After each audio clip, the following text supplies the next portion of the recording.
of the Brown Act.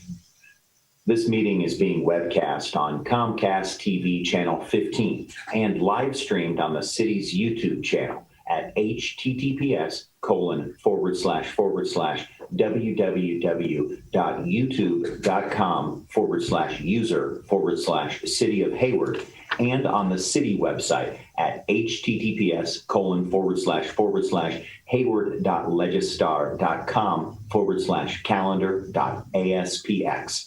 The mayor will call upon members of the city council, city staff, and other speakers by name and ask that they state their names before giving comments or remarks.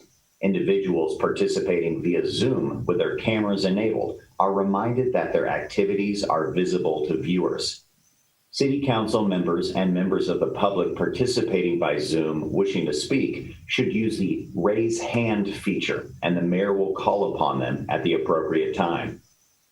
Members participating via teleconference wishing to speak should dial *9, and they will be called upon by the last 4 digits of their phone number. It is requested that public speakers state their names and organizations, but providing such information is voluntary. Written public comments received by email at list-mayor-council@hayward-ca.gov, city clerk@hayward-ca.gov, or via e-comment by 3 p.m. will be distributed to the city council and staff, published on the city's meeting and agenda center under documents received after published agenda, and entered into the record. Documents received after 3 p.m. through the adjournment of the meeting will be included as part of the meeting record and published the following day. A roll call vote will be taken for all action items. In order to get the full Zoom experience, please make sure your application is up to date. Public members wishing to speak with the City Council can send an email to list-mayor-council@hayward-ca.gov or cityclerk@hayward-ca.gov. And with that, I welcome everyone, and we'll call this meeting to order and ask Councilmember Zermano to lead us in the Pledge of Allegiance. And I see the city clerk has a flag behind her there. Councilmember Zermano. Ready to begin. I pledge allegiance to the flag of the United States of America and to the republic for which it stands, one nation, under God, indivisible, with liberty and justice for all. Thank you. Thank you. Madam City Clerk, will you call the roll? Yes, Madam Mayor. Good evening. Councilmember Andrews. Present.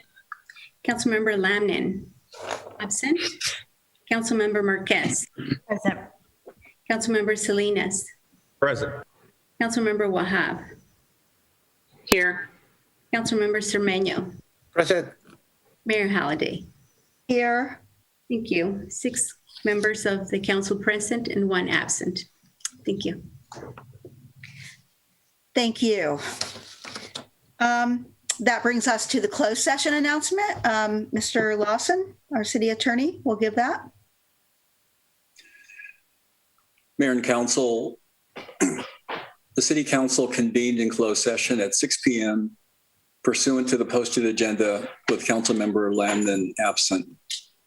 2 items under the topic of anticipated litigation were discussed. It was announced before the closed session that item number 1 was discussed pursuant to Government Code Section 54956.9 subsection D, subsection 4, involving facts and circumstances known to the city warranting a decision on whether to initiate litigation. And further, it was announced that item number 2 was discussed pursuant to Government Code Section 54956.9 subsection D, subsection 2, involving facts and circumstances known to potential plaintiffs or claimants that would give rise to litigation. Councilmember Marquez recused as to the second item, and as to both items, the council took no reportable action. That concludes the report. Thank you. With that, I'm going to move on to a couple of special presentations. And the first is for Women's History Month, which March is. And as we often do, we will officially, by proclamation, declare it to be that in the city of Hayward. I believe that the first time we did this was in 2012. I have a framed proclamation in my office. And I will say that it was one of my male colleagues at the time and still a colleague, Councilmember Mark Salinas, who actually proposed that we do that and who sponsored a memorable teach-in in our rotunda for the occasion. And we've had some other programs since then. I know that one year, and especially Councilmember Marquez, and it was probably after Councilmember Marquez and Councilmember Lambden joined the council, and we did a really nice panel discussion in the rotunda with our now departed but former council member and supervisor Gail Steele was part of. So we have done things in the past. Last year, it breaks my heart that we missed the opportunity to really get together and truly celebrate the 100th anniversary of women getting the right to vote in the United States. But I will say that women did vote in the past election and I think really made a difference. So that is good. And in fact, we also saw a real milestone with the election of Vice President Harris and many women. And in fact, our council now has five women and 2 males. And, that's a little bit different balance than we've had in past years, So women are making a lot of progress, especially in the area of government, and organizations like the American Association of University Women and the League of Women Voters have been a big part of that. And so tonight we have Helene Carr here from the American Association of University Women. Is that the right order? To accept this. And because at first I thought, well, we'll have the women on the council share in reading it. But I thought, well, no, that's not fair, because I know that both of our male members are very, very supportive of women's rights at all. So we're going to try to do something here where we all participate in reading this proclamation. And I will point out that I'm sorry that Councilmember Lambden is unable to be with us tonight due to some family matters. So I will be reading her part. She's very strongly in support of this, I know, and is sorry she couldn't be here. So council members, are you ready? Please unmute yourselves and let's go. So I will start. Whereas Women's History Month, which was first celebrated nationally in 1981, honors and celebrates the struggles and achievements of American women throughout the history of the United States. And whereas during Women's History Month, we remember the trailblazers of the past, including the women who are not recorded in our history books, who had made historic contributions to the growth and to the strength of our nation. And whereas through hardship and strife, women of every race, class, and ethnic background have spurred change in communities around the world by joining together to overcome adversity and continue to lead the charge for a fairer, more inclusive, and more progressive society. And whereas many local agencies, including the AAUW, the American Association of University Women, and the City of Hayward are working hard to improve gender equity and bring down barriers for girls and women. And whereas many of the women's suffrage centennial celebrations planned scheduled for 2020 were curtailed due to the pandemic, and for this reason, the National Women's History Alliance extended the centennial theme of Valiant Women of the Vote, refusing to be silenced to 2021. And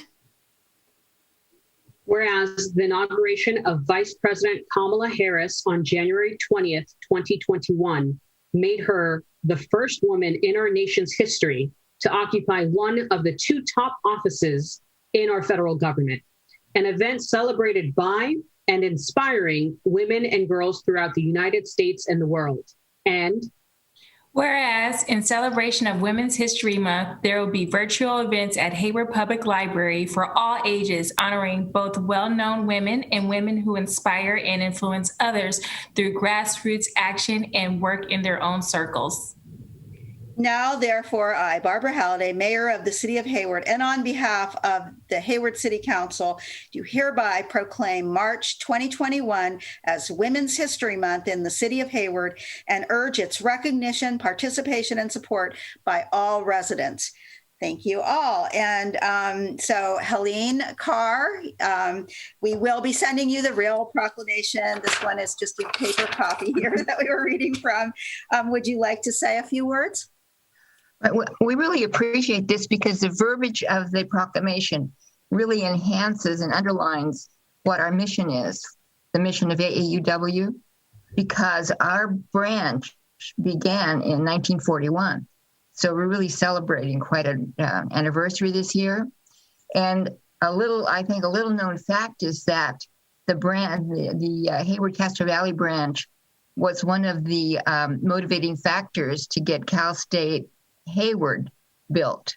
So they really worked hard with the city and the state to get that built here in, now it's East Bay, but in Hayward. So a lot of the ladies worked hard at that.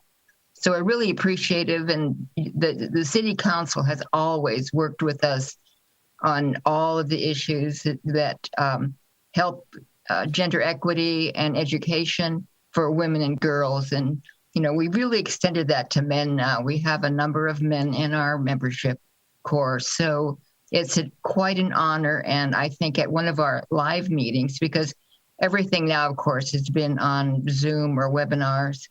So we'll be having an event where we can maybe invite the city council, maybe if the library will let us in the door. We'll have to ask Shanti and help us out, because I think it'd be nice to have an event where we can really recognize the branch and the city council for being so supportive of us. And we really appreciate it. We appreciate you and the city council. So thank you very much. Thank you. And we will look forward to that event. And now that you mentioned the library, I did want to also thank our library director, Jenty Adelman, for her help, as well as, I have to say, my assistant, Colleen Kamai, in the mayor's office for their help in putting this proclamation together. But yes, we will very much look forward to getting together in person and celebrating a lot of these milestones that we've reached in the last year that we haven't been able to do that. I don't know when that will be, but we'll be in touch. So, and you'll be getting the proclamation. So thank you for bringing that to us, and for all that you do in your organization and all the other organizations throughout the city that and our county and state and country that support these issues. Thank you, Helene. Thanks. So now, to switch gears a little, we're going to move on to it is also Art is Education Month. And for that, we are going to be presenting a proclamation to one organization that does sponsor art education for our youth an event that provides art education and experience for our youth. We actually have many in the city that do that.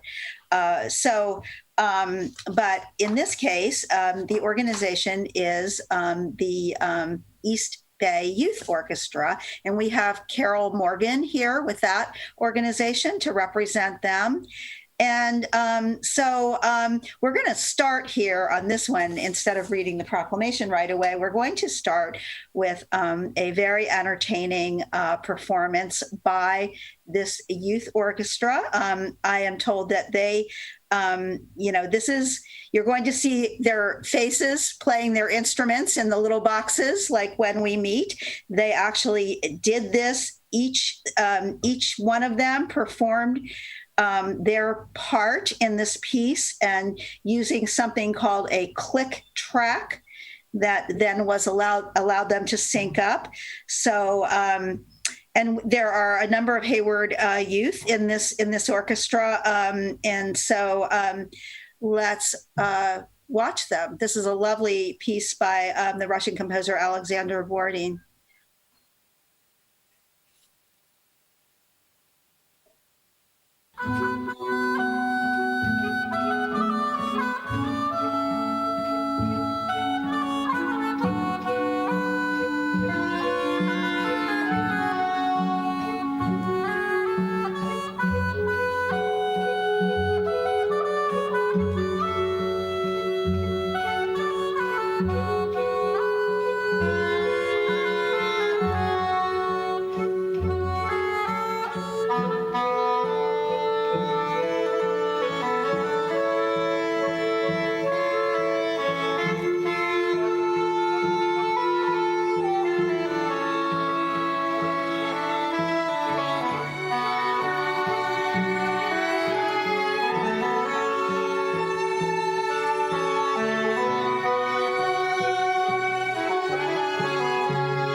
Thank you. That really was lovely and such a treat for us this evening. Thank you. And with that, I will go ahead and read this proclamation.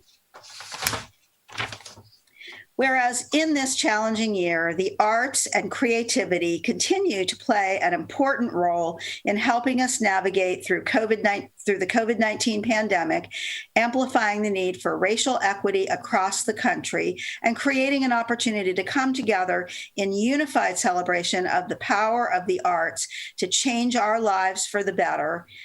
And whereas all students have the right to an arts education, and California's education code promises visual art, music, dance, theater, and media arts classes to each K-12 student. And whereas schools in Hayward have offered outstanding arts education programs for students throughout the years, and students in these programs have provided benefits to our community, including public performances and contributions of visual arts for beautification and fundraising events.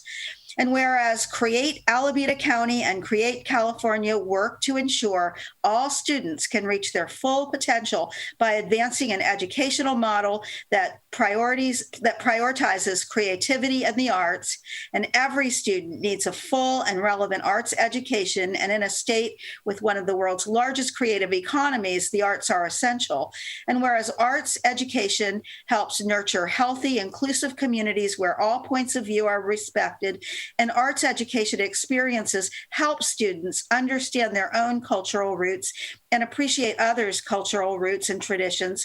And whereas arts education supports the social and emotional well-being of students and fosters a more positive, safer school environment, and arts education is a key to reigniting students' learning in a post-COVID-19 world. Now, therefore, I, Barbara Halliday, Mayor of the City of Hayward, and on behalf of the City Council, do hereby proclaim March 2021 as Art is Education Month in the City of Hayward, and urge its recognition, participation, and support by all residents. So thank you. And Carol Morgan, would you like to, we will also be getting this, this proclamation to you, but in the meantime, would you like to say a few words? Oh, yes, I sure would. I'm the chair of the East Bay Youth Orchestra Board, formerly known as YOSAC instead. And our conductor is here, but I don't think you can see him. He's part of the audience. We should mention him. I think that Yeah, his name is Bill Harrington, and he took a little time off from tonight's rehearsal in order to be here to hear this. I think this resolution says it all, and I think it expresses the kind of support that we have seen from the city of Hayward in the past. And we want to express our great appreciation for the city of Hayward's support of the arts in general, and in particular, arts for youth programs. They have supported us, the city has supported us throughout our entire history, and has never failed to give us some financial support, even through the roughest times. There's always been something there for the arts. So I think it shows that the city truly cares about it. And I'm very, very happy to be here, and very happy to recognize this resolution from the City Council. Thank you very much. Well, thank you. And thank you for all those years of helping to organize this program. And also, I do want to thank Dr. Bill Harrington, the conductor. What an amazing job you've done with these kids in these very trying times, because to not be able to come together must be so hard for real musicians. And so, and I'd recognize that Joseph Ayers and Roberta Brokaw are board members of the organization, who I believe were also going to be here. So thank you all for what you do, and we'll be getting the proclamation to you. Thank you for the wonderful performance. Please pass on our admiration to the students. Thank you so much. Thank you. Well, and now we have to move on to our regular business. After all that, it just seems kind of a letdown here, but we do have to do it. So, but however, first of all, we have one of the nicer parts of our meeting, I think, for a lot of us, and that is public comments. So let me just look, Madam City Clerk. I think we do have a couple of hands up and some public comments. So I will turn this over to you to call on the speakers. All right. Yes, Madam Mayor, thank you. We have a number of speakers. The first one, Dr. Bogatsky. Please go ahead. Great. Hopefully you can hear me. Good evening, Mayor Halliday, Hello. council members, hey, and fellow Hayward citizens. I've really enjoyed your meeting so far. I'm Dr. Anatol Bogatsky, Vice President of Operations at Life Chiropractic College West. You may know us. We're located at the intersection of Industrial Boulevard and Depot Street. The college is very proud to be one of 3 institutions of higher learning in Hayward. And in fact, right here in Hayward, you have the largest chiropractic college in the Western United States. Many of you have been our guests on our campus or in our health clinic there on Industrial Boulevard. And we look forward to welcoming you back again and again. This evening, it gives me great pleasure to share with you the news that on March 13th, Life Chiropractic College West is celebrating its 40th anniversary as an institution of higher learning right here in Hayward. In our 4 decades of existence, we have graduated around 5,500 chiropractors who have received a rigorous education and high-quality clinical training experience. These many chiropractors have gone on to provide health benefits to literally tens of thousands of individual patients, both in Hayward and throughout the whole world. Their collective goal is to create a brighter future for humanity, one spine at a time. Our students have always been, and they continue to be, active volunteers in the Hayward community. We've undertaken numerous civic engagement projects, fundraisers, and events for the betterment of our neighbors. But their engagement doesn't stop at the city.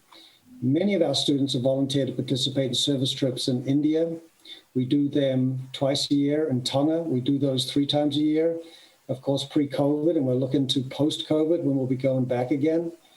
Also in the Tenderloin district in San Francisco, and of course, areas of Oakland distressed by homelessness. In recent years, tens of thousands of people who would not otherwise enjoy good health have received chiropractic adjustments free of charge from our college clinical interns. Our Monty Greenwald Life West Health Center serves dozens of area residents each weekday who might not otherwise receive the health benefits of chiropractic adjustments. In closing, I want to share with you our lasting purpose. to give, to do, to love, and to serve from a place of abundance. These have been our college values for 40 years now. And if you drive past our college in the next weeks, you'll see flags and banners celebrating those values, giving, doing, loving, and serving from our light posts on our parking lot. They've been our college values for 40 years now, and guided by those values, we look forward to not only observing our 40th anniversary through this whole year, we also want to bring those values and our vision into our future for our students, our patients, and our neighbors in the great city of Hayward. Thank you so much. Thank you, Dr. Bogatsky. And I've enjoyed, visiting the college many times and participating. We really do thank you for all that you do for not just our community, but really for people throughout the world. And congratulations on your 40th anniversary. I think we will be sending along a certificate of commendation for the school, recognizing that occasion. And we're glad to have you in our city, serving the students and serving our community. So thank you so much.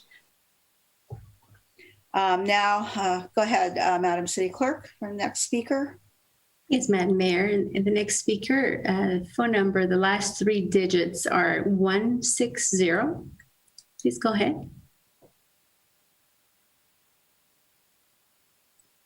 And to unmute, go ahead and press *6. Hello? Yes, go ahead. Hello, yes. Thank you. And just to be efficient with your time, how much time am I allowed to speak, please? 3 minutes. And we are 3 minutes. Thank you very much. We are going to reset the timer. And go ahead. I appreciate that. Thank you, Mayor Halliday. And thank you to the rest of the City Council.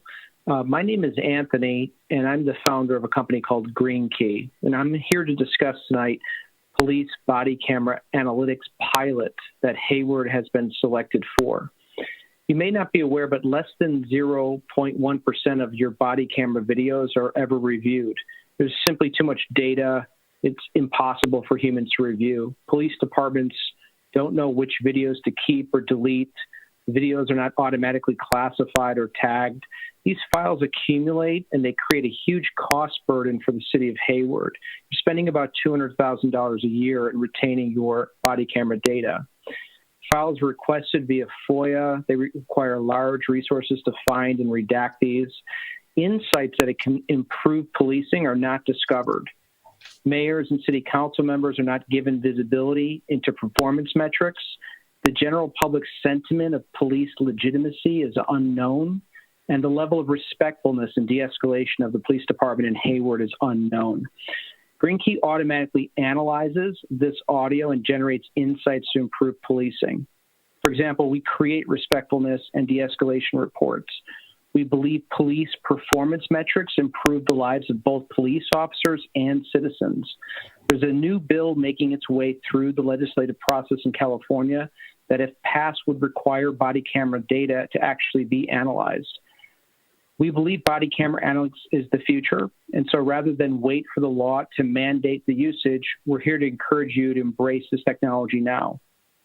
We've asked which cities in California should we reach out to, and we had multiple California state legislators say Hayward would be a good partner.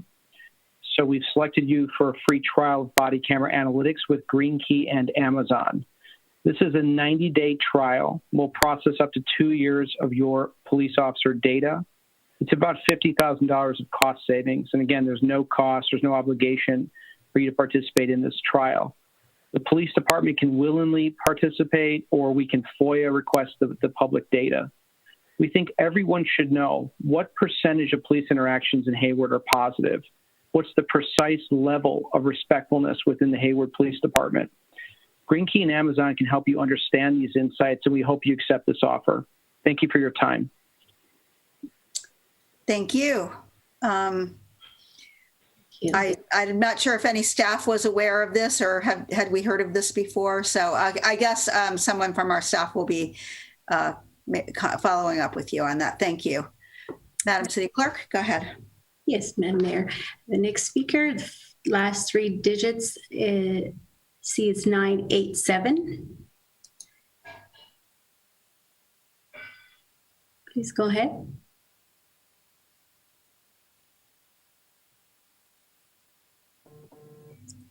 Go ahead and press star 6 to unmute.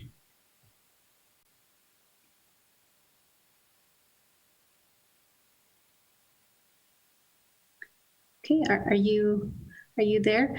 Maybe I'll go to the next person. Okay, Nguyen, please go ahead. Hello. Yes. Hello, I'm Tu Nguyen, a nursing student from CSU East Bay. I would like to make a comment about the mental health awareness in our city. Can you hear me clearly? Yes, we can. Go ahead. All right. First, I have seen there are so many people who have mental health concerns living and suffering on the street every day without anyone notice. So I suggest that we should have rapid rehousing, which help people move from emergency shelter on the streets into stable housing as fast as possible. We also need more permanent supportive housing to help people with serious and chronic mental health issues and substance use disorder. Moreover, during my clinical rotation, I have seen a lot of teenagers stuck in the hospital with mental health disorder. Mental health illness is an epidemic, but make it a silent and stigmatized epidemic is creating conflict and difficulty in making changes. Therefore, I think we need to make a city-wide mental health awareness campaign aiming to destigmatize mental health. The campaign can bring the community together to help understand that mental health is a family and a community problem, and we need to make it a real and personal. It could include resources and services for both uninsured and insured people. There could also be resources for people who know someone with mental health and how to get help being that support system. I know this is a really big and long-term issue, but I would like to give my input into that. Thank you very much for listening. Thank you. Thank you. All right, so the speaker with the phone number, the last 3 digits, 987, please go ahead and unmute yourself.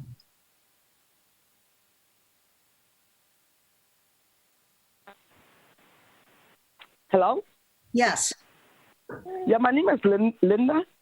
I'm a resident of Hayward. And I was just concerned. Have you guys seen the new encampment in the middle of Hayward? Between right near St. Regis retirement home, between Mission and Foothill. That place was so beautiful with fence and flowers and everything. Now there's an encampment there. I see like 3 encampments and nobody is doing anything. Pretty soon that place is going to be full of encampments. Are you guys aware? Go ahead and finish your comment, and I might have our city manager respond to that. Yes. So I'm just wondering, because usually they are very slow to act, because I knew there was such an encampment in South Hayward near the Food Max, and it took them months to move that one person. So I was wondering if they're going to hastily do this and, try to still make that place beautiful. I've been to different cities, Dublin, Pleasanton, and it's beautiful. I know they have their challenges like us, but still they make the place beautiful and clean. So what are we doing about this? Okay, that's it? Yeah. Thank you, and Yeah. I will have our city manager respond to that. Thank you. And yes, we're well aware of the encampment that is located there. The county health officer has given direction to all of the cities that as we continue through the COVID pandemic, that we are not supposed to be removing or relocating or forcing or cleaning up homeless encampments to help prevent the spread of COVID-19. Unless there is an immediate safety or fire hazard, we have had the ability to move some encampments because of those fire hazards. We thankfully last week were able to finally open our Navigation Center Annex at the Vagabond Inn here in Hayward, which gives us 35 additional beds. We are prioritizing that encampment along with a couple of other encampments for outreach and hopefully placement in those shelters that would hopefully lead to permanent housing. But unfortunately, we're a little bit hamstrung right now because of the county health order. But we are trying to, as these become available in our Navigation Center and the Navigation Center Annex, relocating these encampments. So thank you for your concern, and we will continue to try and address these as quickly as we can. Thank you, Madam City Manager. The next speaker looks like Valerie Anderson. Yes. Let's go ahead. Thank you. Yes, my name is Valerie Anderson, and I just wanted to address the potential consideration of using technology, especially beyond COVID. A couple specific things that came to mind, I know on the agenda later are a couple of new proposed houses where we do get those little postcards in the mail to inform us of it. And my understanding is prior to COVID, the way to get more details was to go, I believe, to City Hall yourself to see more detailed plans beyond the limited information provided on those postcards. And obviously these city council meetings, attending in person. And just as a working mother of young children, it's these city council meetings in particular, it's actually been very nice that they are on Zoom and the convenience of being able to attend and participate in recent months. And so I would hope that maybe one of the silver linings of COVID is opening our eyes to some of the uses of technology, and potentially for example, for these proposed houses, being able to share the plans online sooner. Obviously, along with this agenda, the full plans were posted. And so if there's a way to share those just to lower the barriers for neighbors and residents to be involved and see the proposals, and then as well as these meetings, when we can hopefully meet again in person, if the Zoom link can be provided in addition to the phone number to call in, that would be really nice, just to again lower the barriers and be able to participate. So I appreciate your time and consideration. Thank you. And I will say that definitely is under discussion, and I truly believe we will be offering that option in the future for people just like you who have reasons why you might not be able to come to a meeting. And then I think the other thing that was brought up, Madam City Manager, are we looking at sharing information in an online manner for people who can't come to City Hall and look at plans? We are in the process of upgrading our permit system.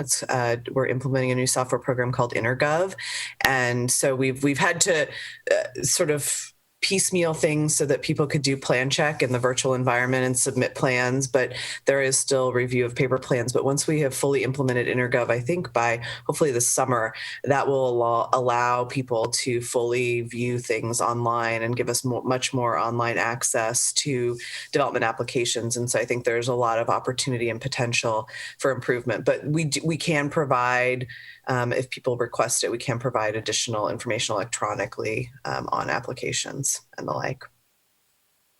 Thank you. So as rough as COVID and all this past year has been, there's a little bit of a silver lining. Yes, we're learning and moving quickly to implement a lot of new technology. Yes. I'd never heard the word Zoom used this way before a year ago. All right. So now were there any other public comments, Madam City Clerk? I don't see any. I don't see any other hands raised. So I believe that was the last speaker. There weren't any sent into your offices?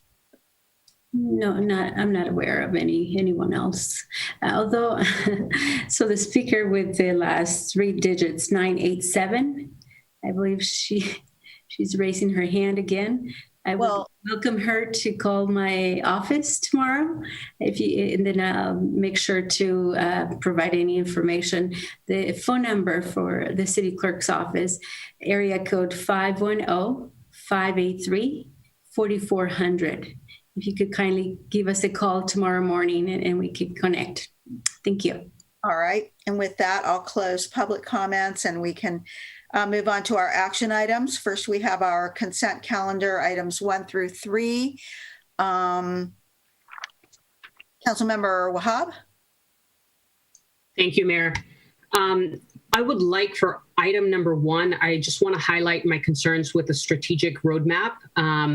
Many items listed in this have already been done or voted on by council. This, in my opinion, was something that I was not going to focus on, as I do believe it was a little misleading and a little too much information when many items such as the minimum wage, the master shoreline plan, and much more have already been voted on and adopted. So I wanted to explain that I voted on items that we have not started or have voted on. I also have avoided promotional efforts or efforts that would be included in an item as they would be required to achieve the desired outcome.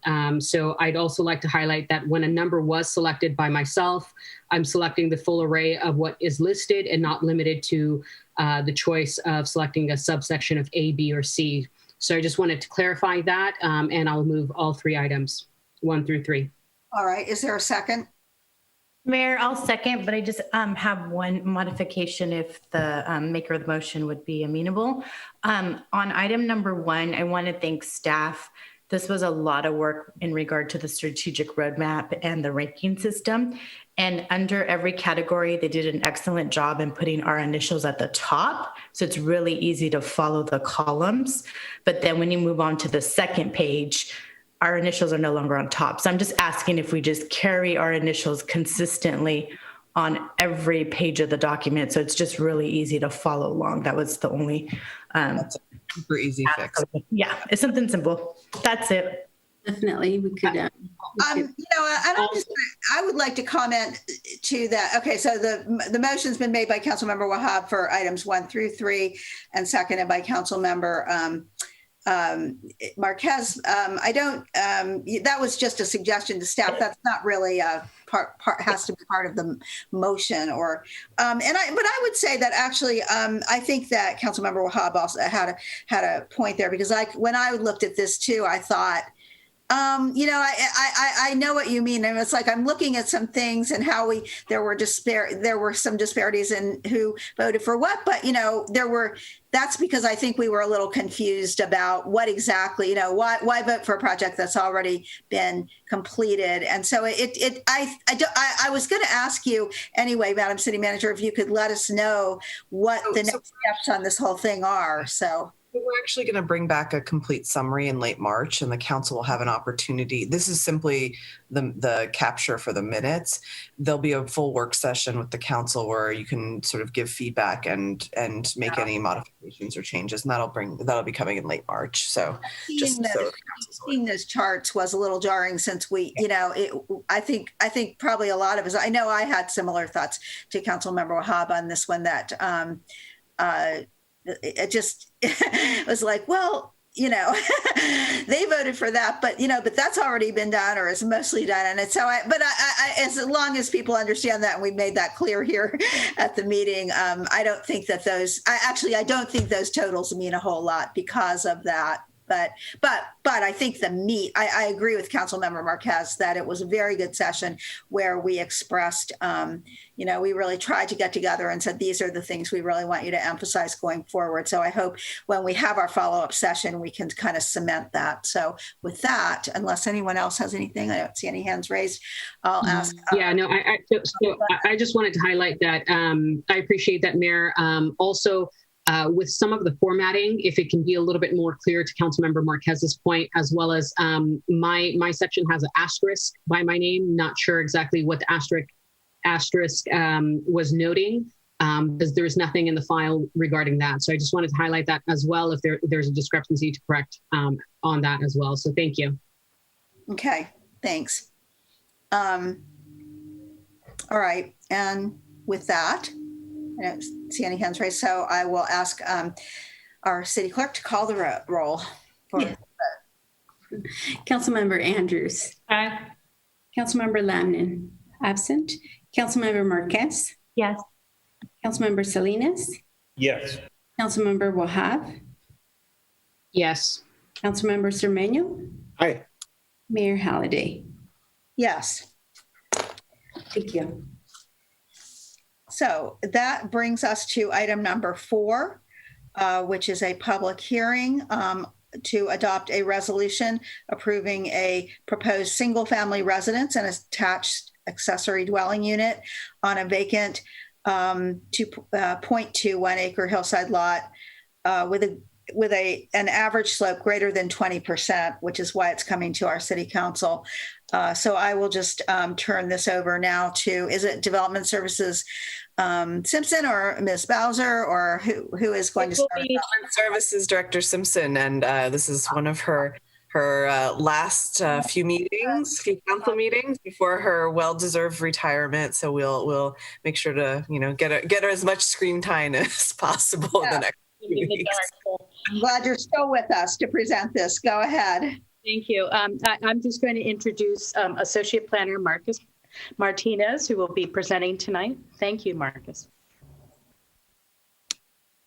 Thank you, Laura, and good evening, Mayor and City Council. I'm just going to go ahead and share my screen. All right, I hope that is displaying.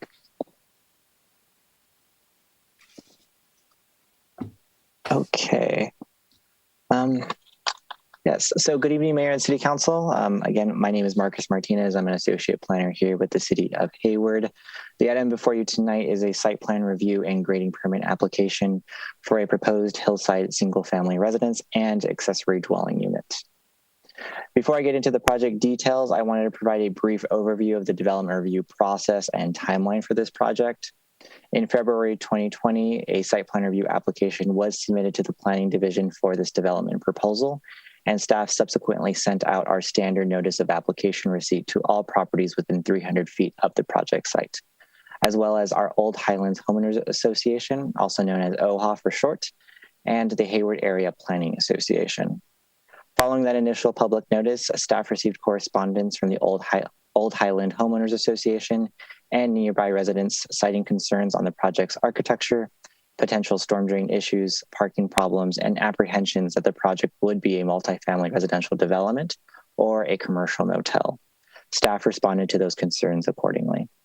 From March to December of 2020, the City Development Review team reviewed the project for conformance with local and state requirements and deemed that the project required a City Council review for the grading permit pursuant to the city's grading and clearing ordinance, since the average slope of the site exceeds 20%. In January of 2021, staff sent out public hearing notices informing all nearby property owners, interested parties, and stakeholder groups of the upcoming Planning Commission and City Council hearings. During the Planning Commission hearing, 3 members of OHA spoke and stated their concerns related to parking and storm drainage. And the Commission ultimately voted 4-2 to recommend approval of the project, with the recommendation that the applicant meet with OHA representatives to address potential solutions to storm drainage. In the past 2 weeks, the applicant and OHA have met at the project site 2 times and further discussed the storm drainage concerns and potential opportunities for site improvements to offset that impact in advance of tonight's meeting. This brings us to tonight, where the following project is under consideration by the council. As mentioned previously, the project includes a site plan review and grading permit application, given that the average slope of the parcel does exceed 20%. The scope of work includes the development of a new multi-level single-family residence with an attached accessory dwelling unit, also known as ADU for short, and each of these units will include an enclosed 2-car garage.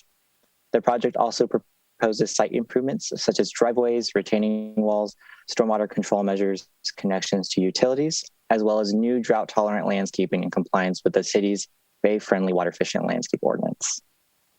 The project site is located at 2579 Home Avenue, which is currently a 0.21 acre vacant hillside lot, which has a dual frontage along Hillcrest Avenue as well as Home Avenue. The project site is located within the within the city's single-family residential zoning district with a land use designation of low-density residential in the Hayward 2040 general plan. To provide some orientation, the project site slopes from Hillcrest Avenue at the top of the hill down to Home Avenue. The image on the right-hand side of the screen is a view from Home Avenue looking up towards Hillcrest. The slide above shows a site plan of the proposed single-family home and ADU, where the proposed single-family home and will be facing Hillcrest Avenue at the top of the slope, and the ADU will be located at the bottom of the hill facing Home Avenue. As shown at the bottom of the screen, the single-family home will consist of approximately 3,522 square feet of floor area, including 5 bedrooms and 4 bathrooms. And the attached ADU will be 1,198 square feet and will be a 2-bedroom, 1-bathroom unit. As mentioned earlier, the single-family home and ADU will each have their own 2-car garage, which will be accessible by new driveways along each street frontage. The next slide shows some of the proposed elevations for the new home.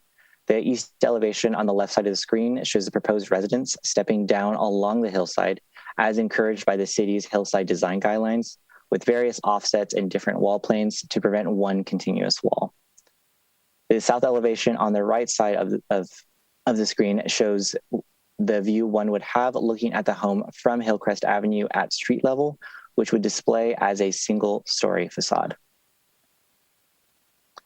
The 3 project renderings displayed above provide simulations of how the proposed ADU and single-family home would appear from Home Avenue, demonstrating a series of private decks and outdoor space in lieu of a traditional backyard area. Once again, the development steps down along the hillside and existing topography and is no taller than the 30-foot height limitation along each point of the slope. The design for the 2 units will use a combination of light smooth stucco for the body of the home that will be contrasted against wood siding, dark trim windows, and stone cladding at the facades of the structure. The roof plan will be a combination of shed and low-angled roofs to complement the overall modern design of the home. Next, staff would like to recognize and appreciate the public comments we have received from the community, both prior to the Planning Commission meeting and up until tonight's hearing. Staff has reviewed them and found common themes along these 5 main areas, and we have prepared responses to address them. The first is whether the proposed development is compatible with the 1998 Hayward Highlands Neighborhood Plan. In collaboration with the City Attorney's Office, staff has confirmed that these strategies and policies were included within the neighborhood plan. That these strategies and policies that were included within the Hayward Highlands Neighborhood Plan were also incorporated and rolled into the Hayward 2040 General Plan goals and policies that was subsequently adopted by the City Council in 2014. The General Plan update effort included community outreach to the neighborhood groups and task forces on how these policies would be integrated into one central document, being our General Plan. In addition, today's zoning and land use designations of the subject property match the recommendations within Figure 1 and Figure 2 of the Hayward Highlands Neighborhood Plan. Secondly, staff received concerns on the height of the proposed single-family home and ADU. The Hayward Municipal Code provides direction that height measurements be taken from finished or existing grade, whichever is lower, to the midpoint of a sloped roof pitch and along each point of the hillside. Essentially, as you are moving up or down the property, you would measure the height of the structure at that point versus the lowest point of the parcel.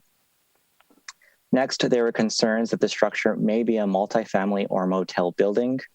As mentioned previously, the site is indeed zoned single-family residential, or RS for short, which does not allow multifamily buildings nor any form of commercial hotels or motels. However, consistent with state law, the RS zoning district does allow for single-family homes with either attached or detached ADUs. Next, many neighbors cited storm drain issues along Home Avenue during heavy rainstorms. Following the direction of the Planning Commission, the applicant and OHA board members met at the project site to discuss potential solutions, and late last week, they were accompanied by one of the city's development review engineers to propose site improvements to promote proper drainage along that street. This will be further discussed in the next slide. Lastly, public comments cited some concerns on the allowable unit sizes for the attached ADU. state law does indeed allow attached ADUs to be up to 50% of the habitable floor area of the main home, with a maximum cap of 1,200 square feet. Given that the main home is proposed to be greater than 2,400 square feet, the ADU is allowed to be 1,198 square feet as proposed, and thus is compliant. Also, to clarify, the project does not include a junior accessory dwelling unit, but rather one accessory dwelling unit. Following up on the previous slide, the applicant, OHA, and city staff met at the project site and agreed upon site improvements to improve storm drainage along Home Avenue. Staff is requesting that if the project does receive a favorable determination from the council, that condition number 28 be amended to the following: that the grading plans shall include all surface and subsurface drains, drain inlets, and structures. Drainage from the lot shall be collected in a ditch along its frontage on Home Avenue. The ditch shall be maintained and extended to an existing drain across Home Avenue, and the lot driveway on Home Avenue shall have a 12-inch drain pad for passage of drainage in the ditch. This language was received after the meeting agenda packet was published and thus is not in the draft resolution at this point in time. But once again, if the project does receive a favorable determination by the council, staff would ask that condition number 28 be amended to read as follows. To piggyback on the previous slide on public comments, and understanding that the city has received a lot of correspondence related to the ADU component on this application, I wanted to provide a brief slide on state legislation, which limits how local agencies can review ADUs. As you may know, the governor signed 5 bills in late 2019, which became effective in 2020. These bills further limited local zoning review of ADUs in order to streamline their development and alleviate the housing crisis we are experiencing in California, especially within the Bay Area. Part of this legislation states the following: that ADUs are limited to ministerial, non-discretionary review, meaning if the ADU meets the requirements, then the city is obligated to issue a permit. ADUs are not counted towards density limitations, meaning that although this site will include 2 separate units, it is not considered multifamily. ADUs are limited to objective, measurable development standards, such as setbacks, lot coverage, height, and size, and not subjective architectural design criteria.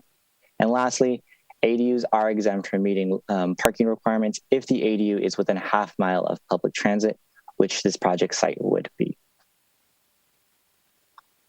That being said, staff has completed its analysis on the proposed project and has determined the following: that the project complies with the objective development standards of the RS zoning district, state ADU laws, and its general plan land use designation; that the project development adheres to the city's hillside design guidelines, which encourages stepping structures along the hillside to minimize excessive grading.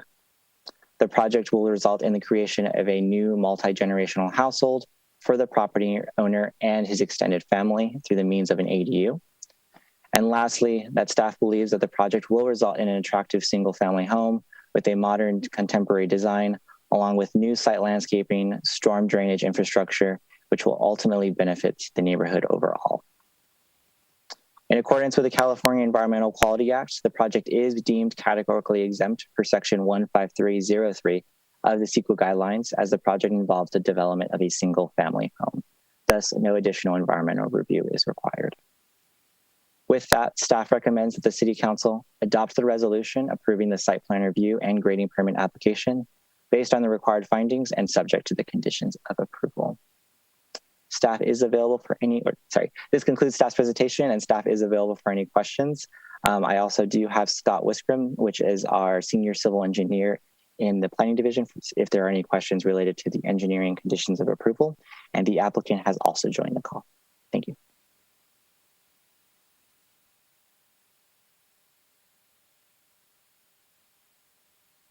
Madam Mayor, I believe you're on mute.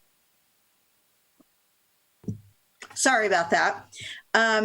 Okay, so we have some council questions. And remember, this is time for council questions only. We'll then be opening the public hearing. So Council Member Zermano. Marcus, thank you very much. I have, let's see, 3 quick questions for you. The ADU will have a 2-car garage? Really? That is correct. Okay, all right. Let's see. why not build 2 houses instead of 1 house? Do we know? I mean, that may be a preference of the applicants. In terms of the legislation related to ADUs, the property and the property owner do have the option of doing it either a detached or attached ADU.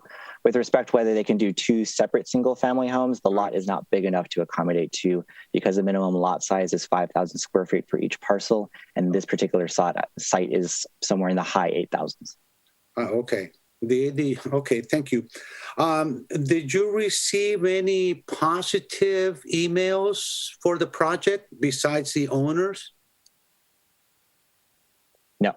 No, we did not receive any letters or correspondence in support of the project. Okay, thank you, Marcus. Thank you. Councilmember Marquez. Thank you, Mayor. Thank you, Planner Martinez, for your presentation. The square footage that they're proposing for the ADU is 1,198. So that falls below the allowable square footage. But does that also include the garage, or is it just the space that you can live in? Yeah, so the 1,198 square feet is limited to the habitable square footage of the ADU. So if they wanted to construct a 3-4 car garage, they would be allowed to? Correct, yeah, that would just follow our normal zoning requirements that are within the RS zoning district. So we would basically apply the more restrictive development standards that are within our code. Okay. And then I'm familiar with this area. I did go and look at the site on Sunday, but I do not recall if this is the same area, neighborhood, specifically Hillcrest and Home, whether or not they're under a city parking permit program. I do not believe they're under a city permit parking program. Okay. And then do you know how many public parking spaces are available on the street? Given the narrowness and in like kind of the existing infrastructure that's already there, I don't believe there is any formal street parking. I believe people do tend to park parallel to the street in front of their parcel, but I don't think there's a sufficient street frontage for actual formal on-street parking. Hence why the applicant is kind of providing above the minimum requirement and has that 2-car garage for the ADU, although technically it's exempt. And then can you put the image back up? I'm trying to see how many cars can actually park in front of the garage as well on the driveway.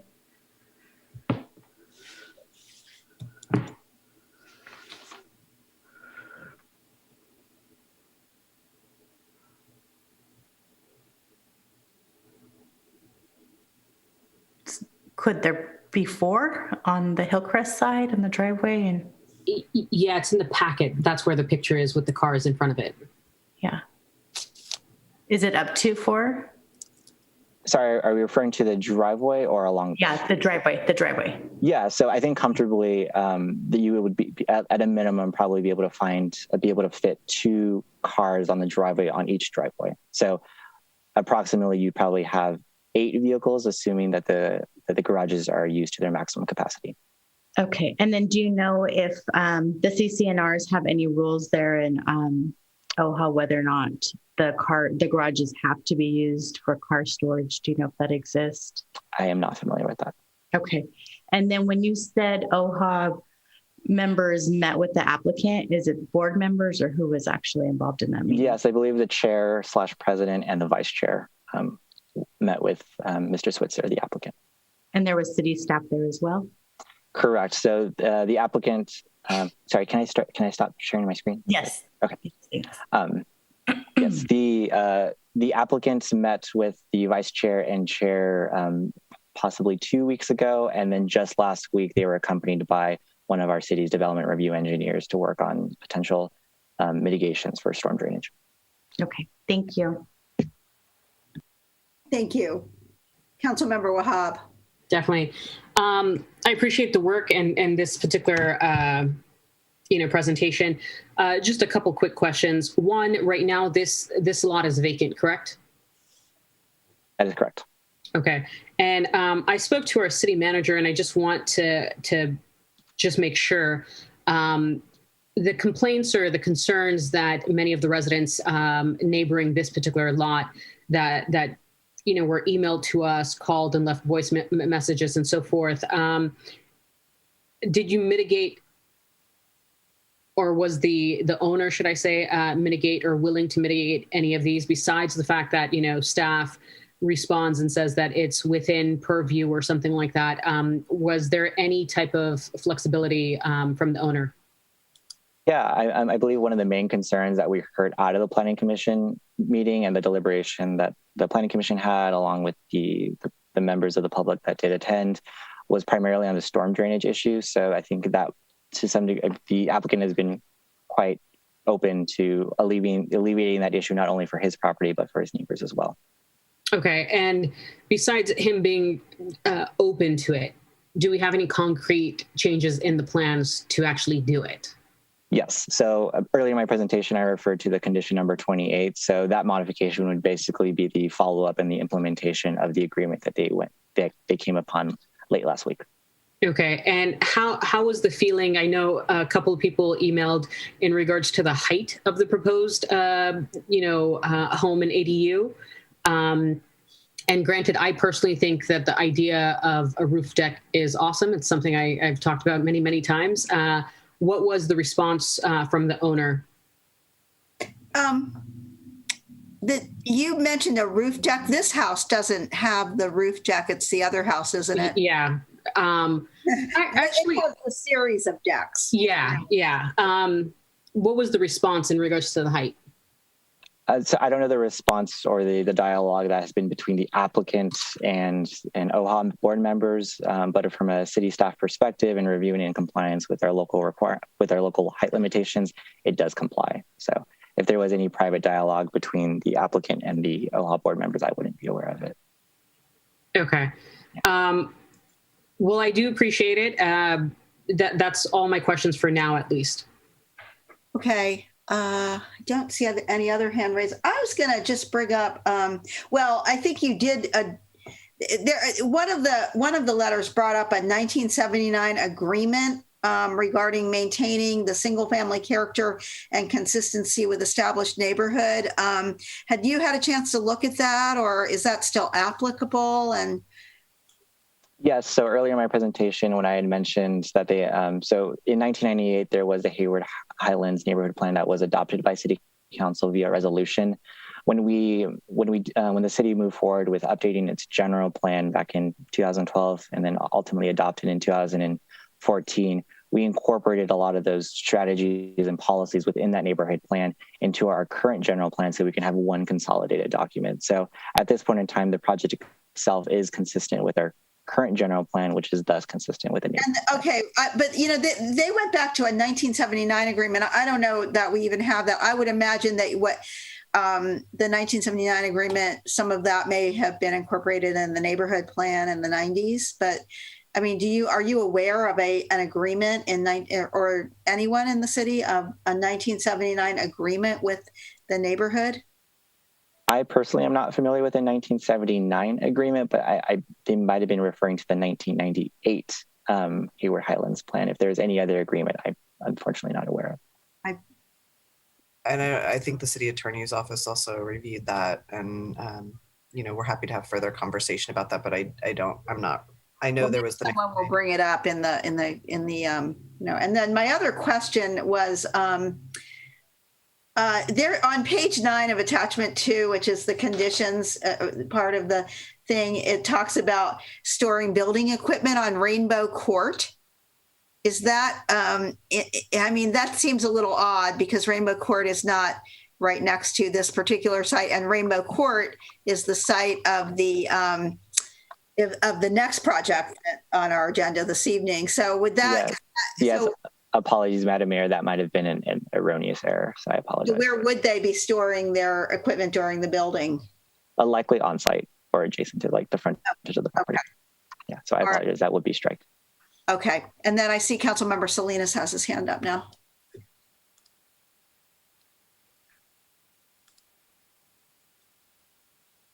You're muted. Yep, unmute, please. Put my hand down, but I didn't unmute. So the way I read the report, and I went back and I read the minutes from the Planning Commission. This house essentially meets every city regulation, every planning spec, and so essentially this house meets everything to code, correct? That is correct. Yeah, and and we're here essentially, if I understand the report correctly, we're here primarily because they're grading greater at a 20% grade, therefore it's coming to us, correct? That's correct. And they're asking approval for the grading of more than 20%, correct? That is also correct. Okay. Hey, I don't want to sound like a lawyer, but okay.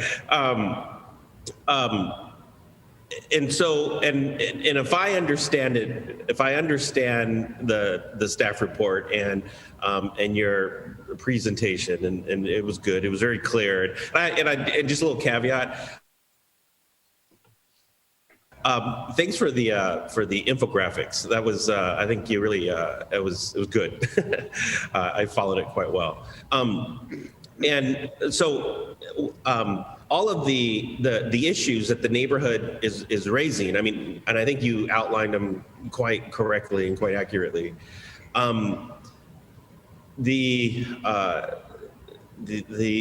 Those issues are essentially been either resolved by state law through ADU, all the ADU stuff, and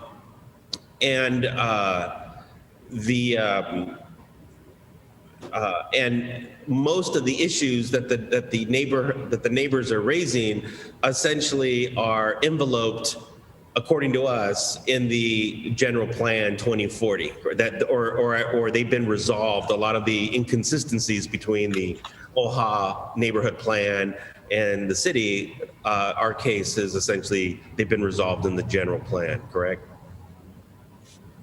Yes, to some degree. I mean, I think in terms of kind of following the breadcrumbs and making sure that this project complies with the neighborhood plan, we would kind of refer to our general plan again, because we make sure that those neighborhood plans were consolidated and those goals and policies were rolled into our most recent general plan.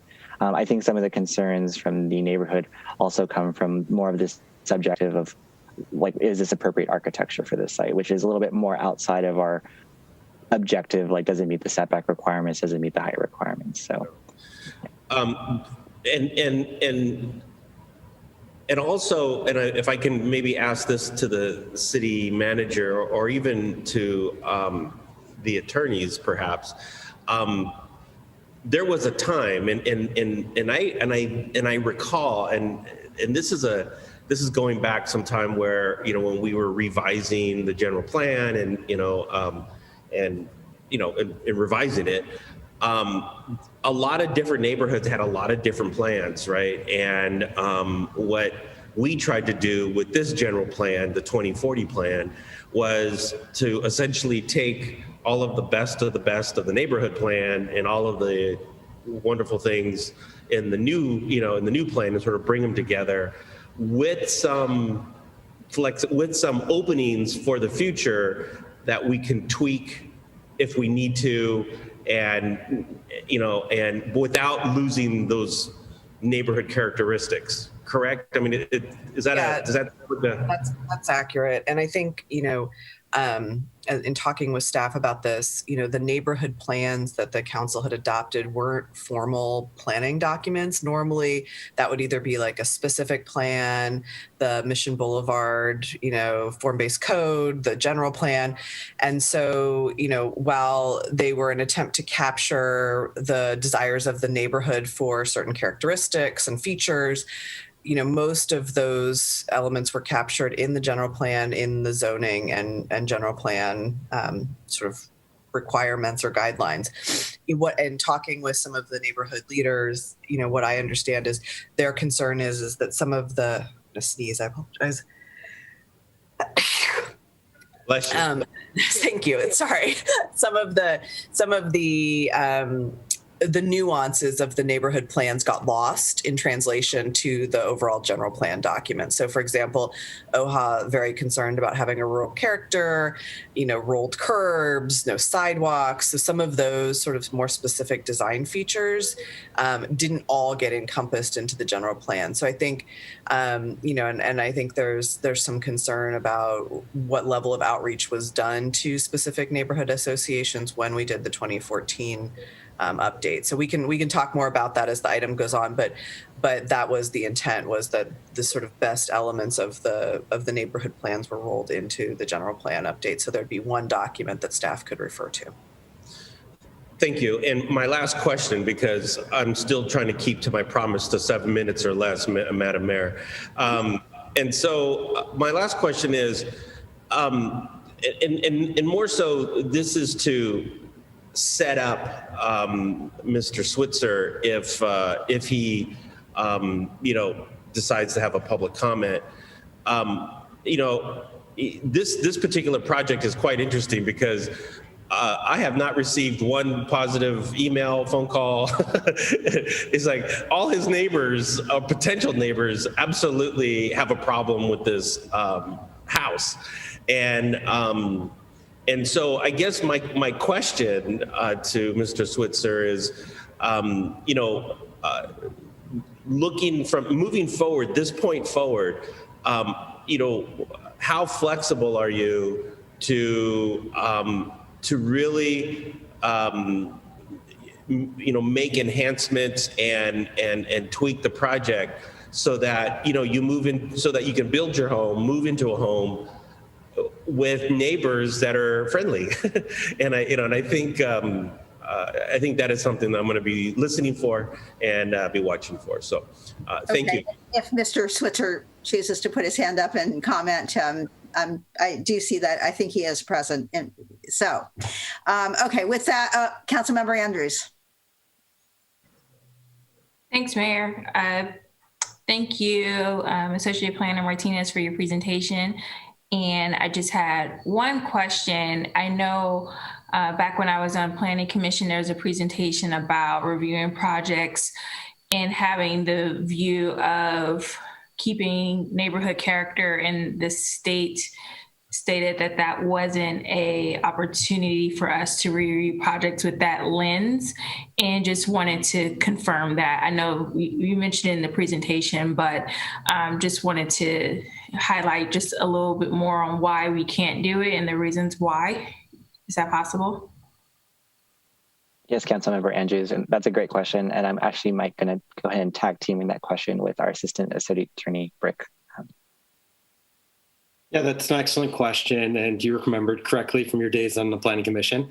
Because this is a residential housing development, subjective criteria can't be the basis for denial under the Housing Accountability or Housing Crisis Act, which altered some of the Housing Accountability Act. So if there's objective criteria, that's a basis for denial of a project, if that's what City Council wanted to do. But denying it based on subjective criteria, that's not a possibility. The state removed that discretion from local jurisdictions like the city. Okay, was that it, Councilmember Andrews? Okay, all right. And with that, I don't see any other council questions. So I'm going to go to, I'm going to open the public hearing on this item. And I know we have some hands going up here. So Madam City Clerk, are you ready to take over here and call on the members of the public? Looks like Margaret Warhurst is the first one. That's correct, Mayor. So Margaret, go ahead. Good evening. Thank you for letting me join your discussion, Council. My name is Margaret Warhurst. I'm a resident on Home Avenue. Lived in Hayward for 45 years. I have concerns about the construction proposed basically across the street from my house. My first was related to the mailer postcard that the City of Hayward put out. it had the image depicting a one-story home. During these crazy times, a lot of our neighbors just casually glanced at this, saw this image of this tiny little home and thought, no problem, didn't think twice. I think as it became a reality that this is actually a 4-story home as viewed from my lot, that we are now voicing our concerns, sadly, a little after the fact. I know that these are not considered 2 separate homes, but they are joined, and visually, the impact will be great. Now, when we bought our home, or our lot really, up in the Oha area, we bought it because it was very rural and peaceful, very eclectic, with a lot of small family homes. And that's what we liked about it. So we built our home, and we understood that we had an agreement with the city of Hayward to retain this character, and that when they were considering building or what should be built, it would be consistent in size, scale, and appearance with existing residential structures. Somehow that seems to be thrown out. It's news to me. Perhaps that it's okay because you compare them with some of the larger homes that have been built on the edge of Hillcrest. These homes do have a 1-story facing into our neighborhood streets. The larger portions of these homes cascade downhill facing Hayward Boulevard. And in this position, they do not impact the semi-rural feeling of our neighborhood. But this is not a valid comparison for this house. Again, I will view it as a 4-story structure, and the combined space, it will be 4,720 square feet of building. That's enormous for our little neighborhood. My final concern has started to become addressed, and that is the runoff water. We are downhill from the larger homes proposed on Home Avenue, and without making any adjustments to what already exists, we will have issue with runoff. So okay, I'm glad that they are working with that. Thank you very much. Thank you. Thank you. Okay, the next speaker, Madam City Clerk. Yes, we have Grant A. Go ahead. Hi, thank you. And Associate Planner Martinez, thanks for addressing some of the questions in my email. I do want to follow up on some of those things you said. The plans that I have that I received show that the 2-car garage, both 2-car garages are attributed in the plans to the main house, and one of them is not attributed to the ADU. And I am wondering if the 2-car garage on home is attributed to the ADU, is there a garage requirement that they have to have so many parked cars for how big the main house is? And does it follow that if the 2-car garage is attributed to the ADU? My second question, you said it was not a JADU. So my understanding is there's 3 types of ADUs. There's an attached, a detached, and a JADU. And the difference between a JADU and an attached ADU is the number of walls that are connected to the main house. And this, if the garage is counted towards the main house, this ADU is sandwiched between the garage, the deck above it, which is the main house, and behind it, it is also buffered by some storage area in the main house, which means this is totally surrounded by the main house, and therefore has to be interpreted as a JADU, which by state law cannot be larger than 500 square feet. So that's number one. Number two is if it does somehow count as an attached ADU, despite it sharing multiple walls with the main structure, it can be up to 50% of the square footage of the house. However, the city can say that it can't be larger than 1,000 square feet, is my understanding. So even though it can be larger than 1,000 square feet, up to 50%, the city can say the overall structure is still too big. We're going to take some of the ADU away. So the city council can still rule this as non-conforming because it can say that it can't be larger than 1,000 square feet. Likewise, the city can also say it can't be taller than 16 feet, which this is. So to address height and size, the city still can objectively deny the size of the ADU, is my understanding. Thank you. Thank you. Oh, wait, can I just say one more thing? Like, yes. I'm excited to have a new neighbor. I will have no ill feelings if this gets passed, and I hope Brad doesn't have any ill feelings towards me for trying to get the way that I want the neighborhood to look, just like I don't have any ill feelings towards him for the way that he wants the neighborhood to look. So. Thank you. Thank you. That's very neighborly of you. And actually, that was a nice comment. That I think at the end of the day, we all have to remember we live together in the same community. So thank you for that. Madam City Clerk, the next speaker. Yes. Next speaker is John. Go ahead. Hi, I'm John Vukasin. I am the chairperson of the Old Highlands Homeowners Association. Last year, we expressed our opinions about this building, and we still oppose it in its current condition. We have no issue with the right of an owner to build a home in any fashion he would like, as long as it meets all the requirements. But very specifically to Old Highlands, the construction needs to adhere to the rules, requirements, and regulations that have been established for our neighborhood. So many others, a few others before and after me will talk about the residents and its impacts to the neighborhood. What I like to focus on is those residents and the relationship to the Hayward Highlands Neighborhood Plan, which the City Council adopted on February 24th, 1998. In that plan, a passage reads, variety, privacy, individualism, and connection to nature. The character of these areas represents a quality of life asset that their residents, the OHA residents, do not wish to lose.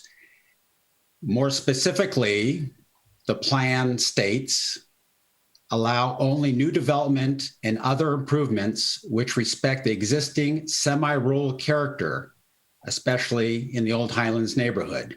Retain the single-family character of the Highlands area by allowing only appropriate residential infill development, which is consistent in size, in scale, and appearance with existing residential structures.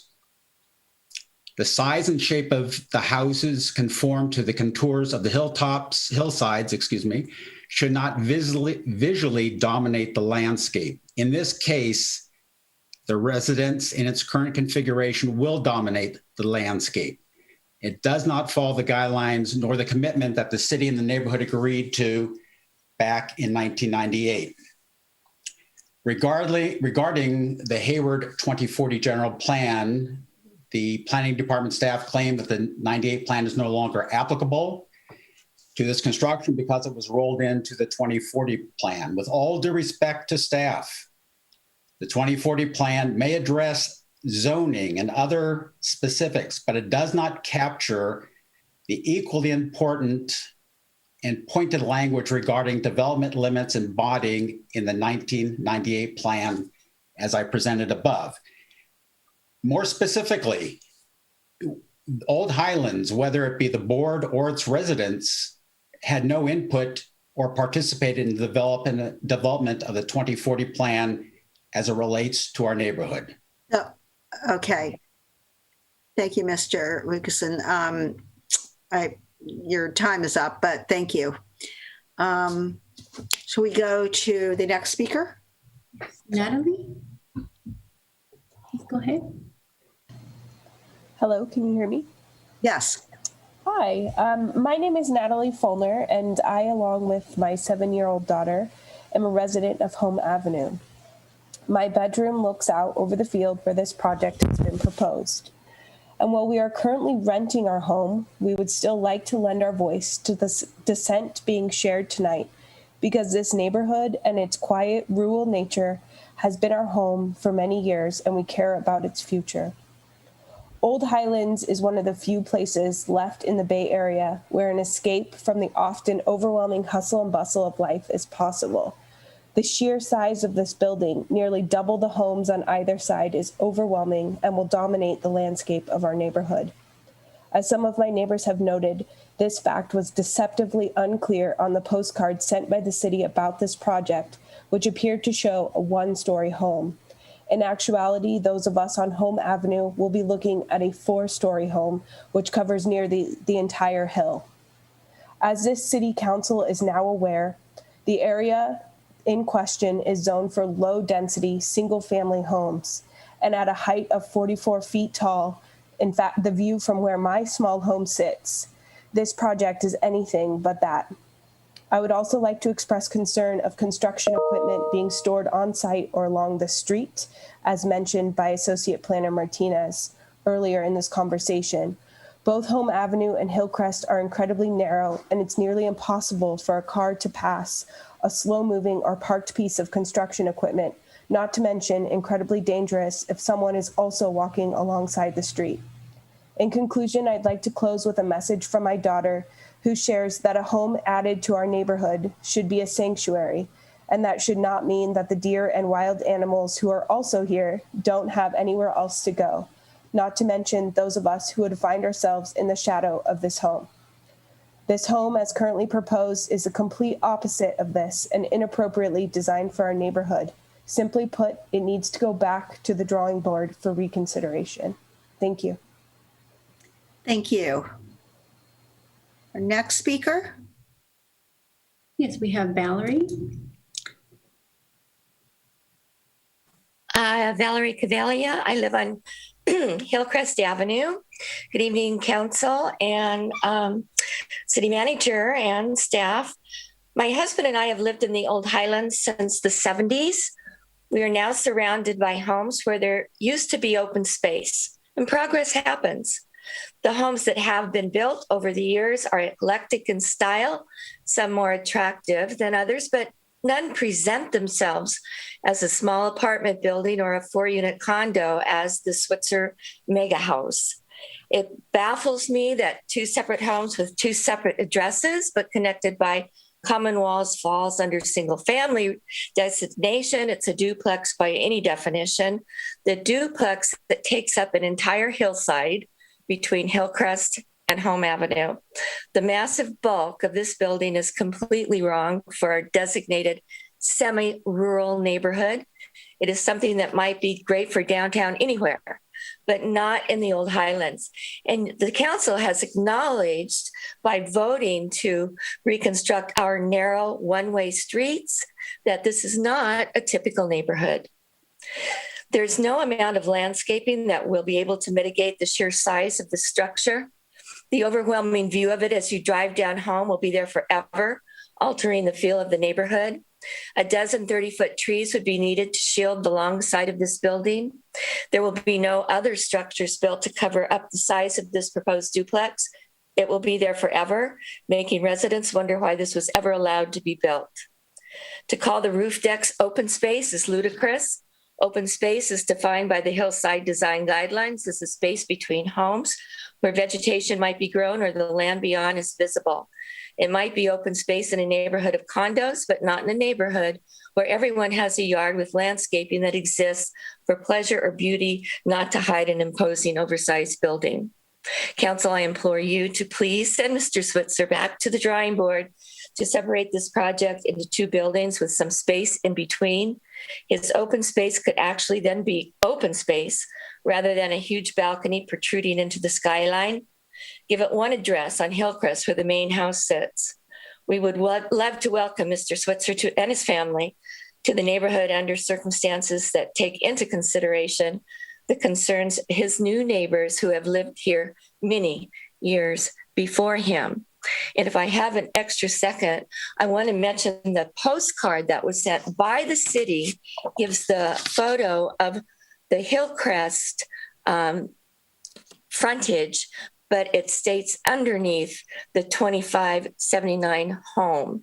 So not only was this a little misleading, it was completely misleading, because the Home Avenue people are looking at a nice little one-story house. There was no way to know what this was. Thank you.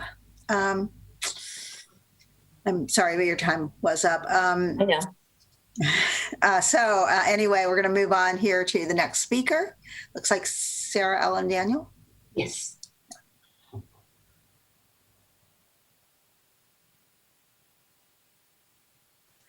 Can you hear me? Yes. Go ahead. Yes.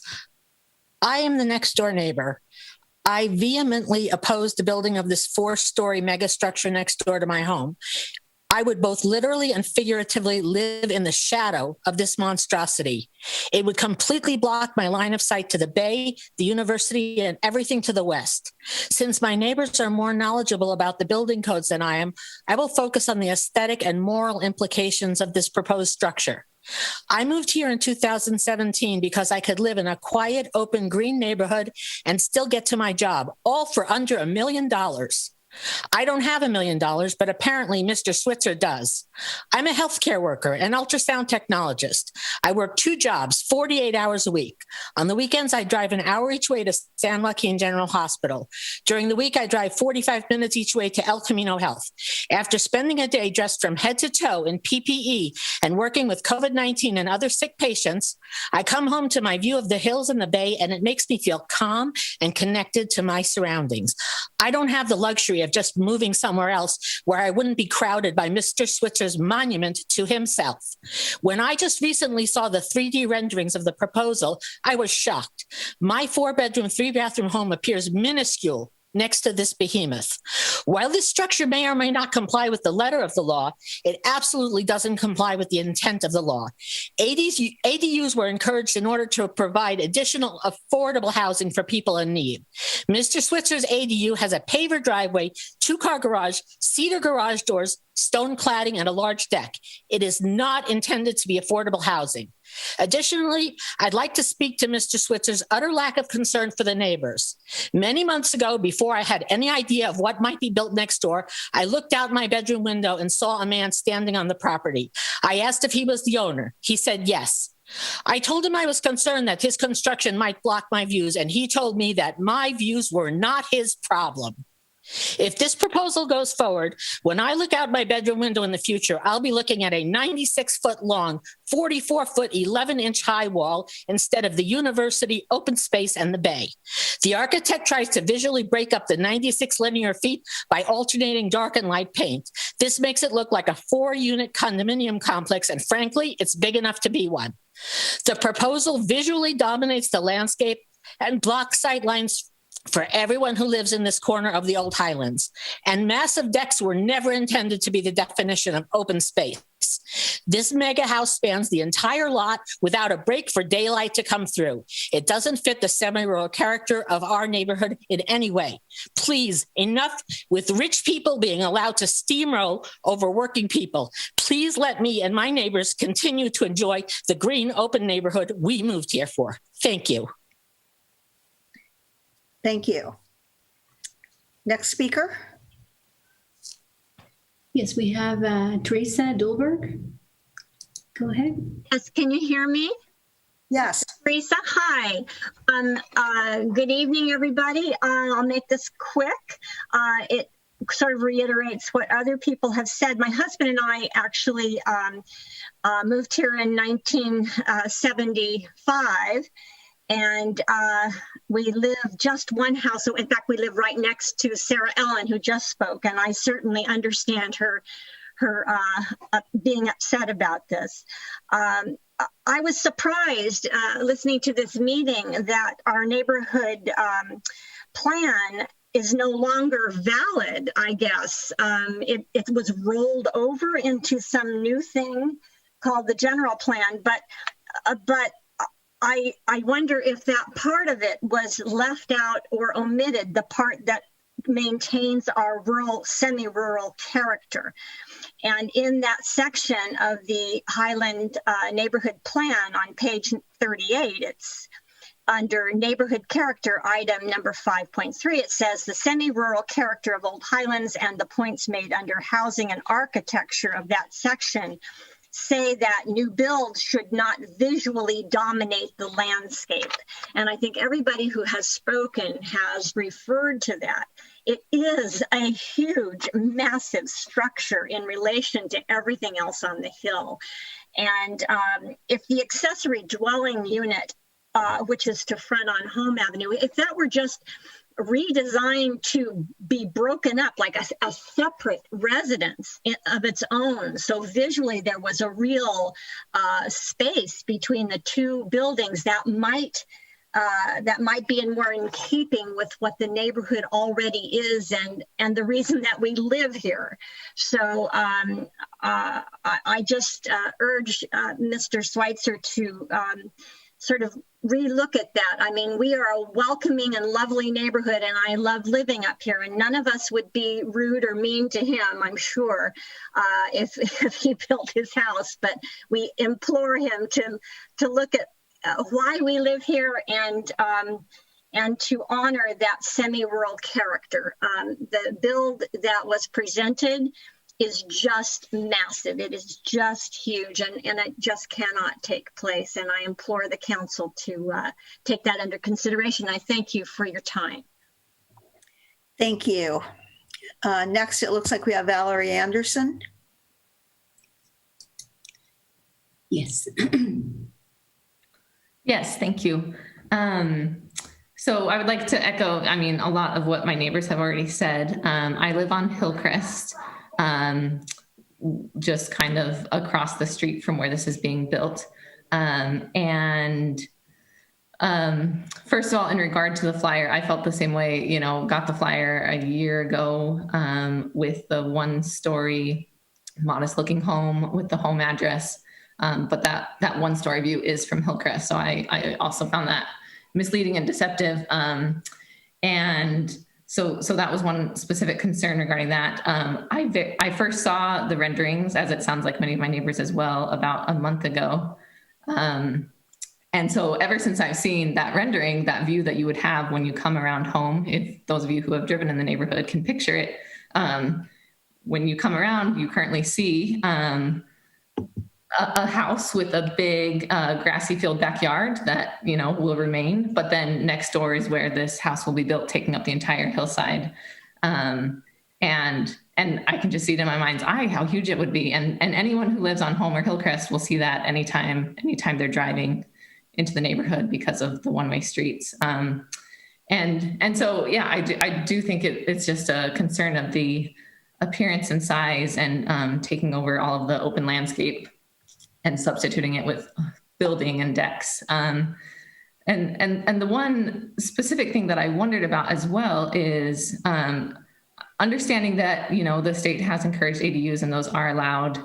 I've tried to, again, in my mind's eye, picture how it could be changed and, picturing a building that, could be around the 3,000 square feet or so, but still occupy only about half of the actual kind of visual hillside of the lot, and then have, the 1,000 square foot ADU maybe further down the hill, detached perhaps. But either way, I think the existing ADU as proposed, does include that driveway, 2-car garage, the roof deck on top for the main house. And I guess my question specifically is, even though the ADU is objectively allowed by the state, does that necessitate that the city approve that it has that large roof deck coming from the main house?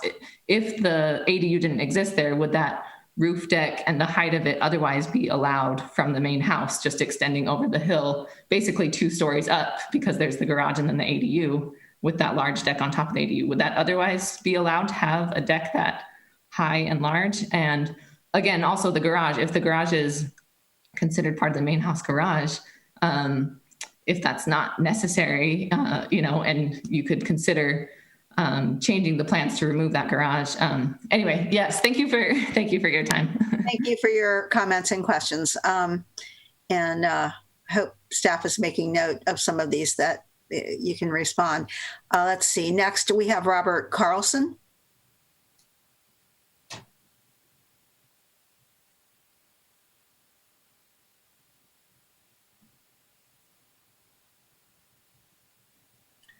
We got notification to unmute, but this is George Dimmick, not Bob Carlson. Okay. Sorry. Okay. Go ahead. Please go ahead. My name is George Dimmick, and I've lived in this neighborhood for 41 years. And I think it's reasonably clear that the wishes of the homeowners are expressed by our association. And it's clear that we, the homeowners of this neighborhood, are dead against this development.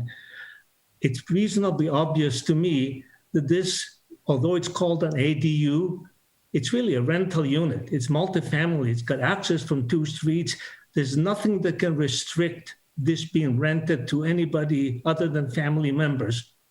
So I like to underline that we are all against this development, and the appeal tonight to the city council, whose members were elected by the people to represent the people, and we, the people, are dead against this development. So we encourage you to vote it down. Do not approve it. Thank you for your time. Thank you. Now, do we have Robert Carlson? Yes. Go ahead, please. Can you hear me? Yes. Oh, excellent. I want to first comment on a situation I hope you'll correct in the future. We have a city representative taking all the time he needs to speak and explain the position of the city and explain the position of his department. And now the community has chopped up into 3-minute bits its argument back against all that was said. I'd love to be able to have the time to pull that screen back up and argue each point back and make sure you understand the community's position on each point your staff member made. And I don't have that opportunity here. So I'm going to get on with the opportunity I do have. The issue here, just so it's clear, is the size of the unit. The rest has been resolved. The water issue is pretty much resolved. Other issues resolved. Right now, it's just the humongous size of the unit and how it places itself into our community. I think it's also been facilitated to some degree by the planning department. The ADU is a good example. You can approve an ADU of 1,000 square feet and be within the state law. You can make it bigger if you want, but you don't have to. And in this case, with the planning department's, I think, assistance, it's been made be 200 square feet bigger than it has to be by law. There's several things to look at. The ADU is also 2 feet higher, despite the height requirements on the building itself. The ADU itself is 2 feet oversized. Now, I want to come back to something that was said a few minutes ago. We don't know about a 2014 plan.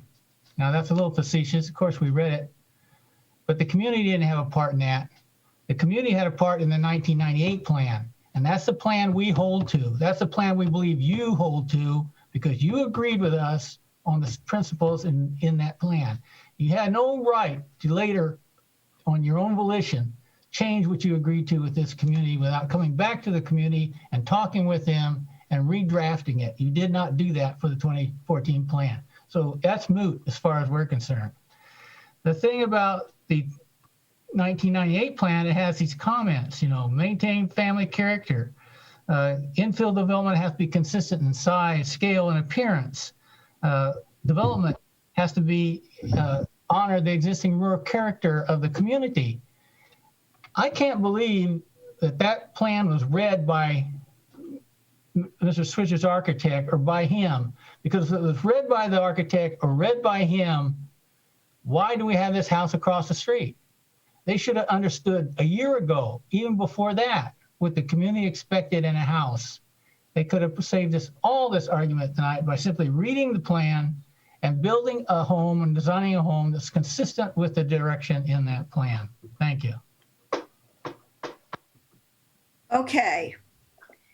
I don't see any other hands raised from the public on this item. And let's see. I know that the owner of the property is here, has been referred to. I don't see that his hand is raised, so I'm not going to force him to respond, but he's... Hello? Hello? Ah, there he is. Yes. I don't see a thing to raise my hand. That's why it wasn't. Oh, okay, raised. all right. Sorry about that. Go ahead. Mayor, how much time do I have to speak? You know, because you are the owner of the house, I believe our general procedure is for you to have 5 minutes. Okay, I'll try and address these things quickly. As Robert had just mentioned, the water drainage issue has been pretty well understood and addressed. I met with John and Robert and with Mo from the city, and we kind of came to an agreement and understanding, and Mo has sent me a map. Marcus has probably got a slide of that showing how the drainage would go. That being said, I discussed with John and Robert, and there were a couple other neighbors there. Unfortunately, I don't recall their names at this time. But as far as the heights, I showed them how this height is measured on the property, so it doesn't go above the 30 feet anywhere. The highest spot is 29.9 just at one location, and as soon as it starts moving up the hill, it gets less and less, which is what the guidelines call for.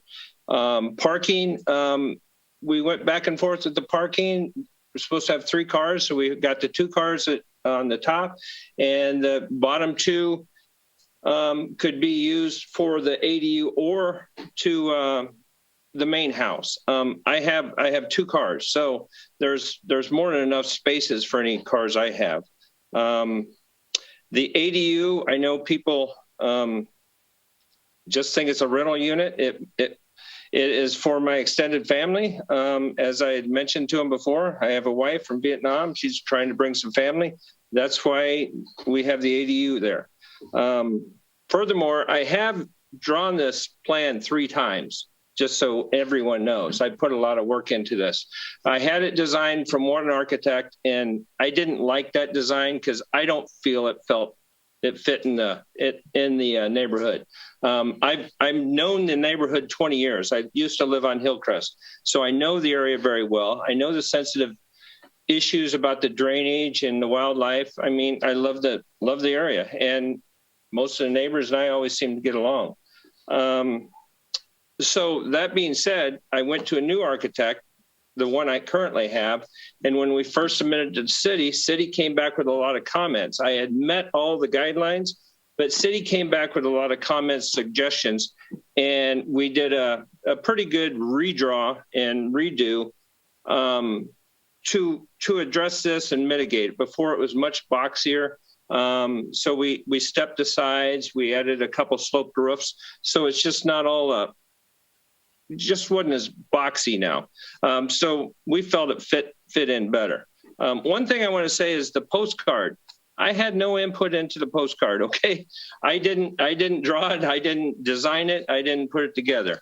The postcard, the way I look at it is the picture was on the Hillcrest side because that is the main house.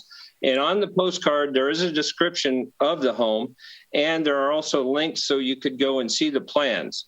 So, you know, I'm sorry Marcus maybe got in trouble for that, but I didn't design the card, so I'm sorry people felt like there was some deception there.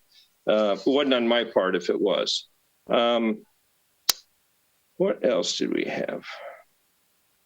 I want to thank Grant for at least accepting me to the neighborhood, come whether or not this goes through. That being said, I've done my best to get this to meet the requirements. I mean, originally the ADU, it was smaller and it had an access from the main house. They said that wasn't allowed, so I had to redo that. I had to separate. There was a stairway going down. I had to take that out. So we've gone to different measures to make sure we meet compliance on everything. And if you notice, the house has got like a cutway in there, a courtyard. So there is some land use right in the center there, and to break it up. So there's been talk about planting some trees along the side, and that's something I'm willing to consider if, the neighbor that would affect Sarah right next door, because that could block her view. My house, actually, where it's located, there's going to be minimal impact to your view because where the view is going to go right over the decks. So I kept all those things in mind. And I did see Sarah at the property. The discussion she said happened. I just want to say that's not how I recall it. I wouldn't say something to her like that. It's just not in my nature to just cause problems because, number one, I know this has got to go through city approval, and why would I make it harder on myself? So that being said, I think that's, construction equipment. I wanted to touch on that. There's really not going to be any construction equipment. If there is anything, it'd be a forklift that would be parked on the property. Lumber would be brought in on stages and be used up. It's not like thered be a lot of lumber sitting around there. And any trucks that may need to be marked or parked on the road for off haul of anything, that could be handled with flags because around that corner, people do come very quickly. So we just have to watch that. So all right, I'll work with them the best I can to mitigate any concerns. All right. Thank you. And stick around because there could be council questions too, I think, of you, but, and we'll put you back on if that's the case. But now I'm going to go back to city council here and I'll call on council member Zermano.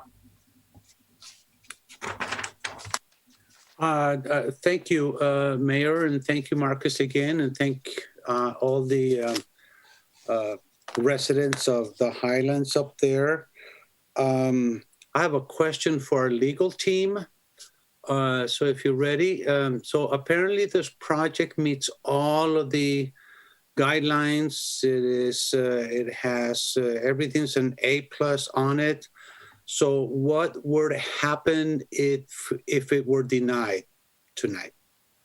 To deny a project that meets the objective criteria under the Housing Accountability Act, you would have to specify, we'd have to come back with written findings which specify a significant health and safety issue.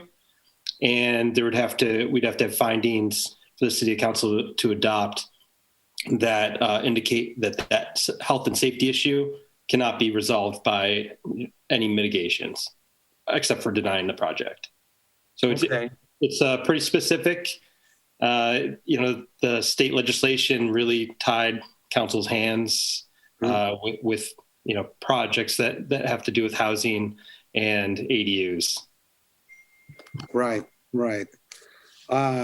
It's kind of difficult for me. I always certainly go with community. Community wants something. That's what normally community receives. So I suppose it's going to be a difficult task for staff to do something if it were to be denied today. And I am of the mind to deny the project. And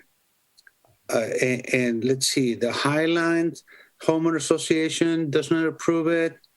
None of the neighbors approve it. I have not received one single yes note on the project. City staff has not received one single note on the project.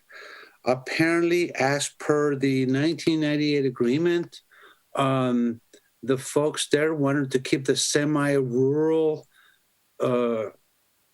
neighborhood. I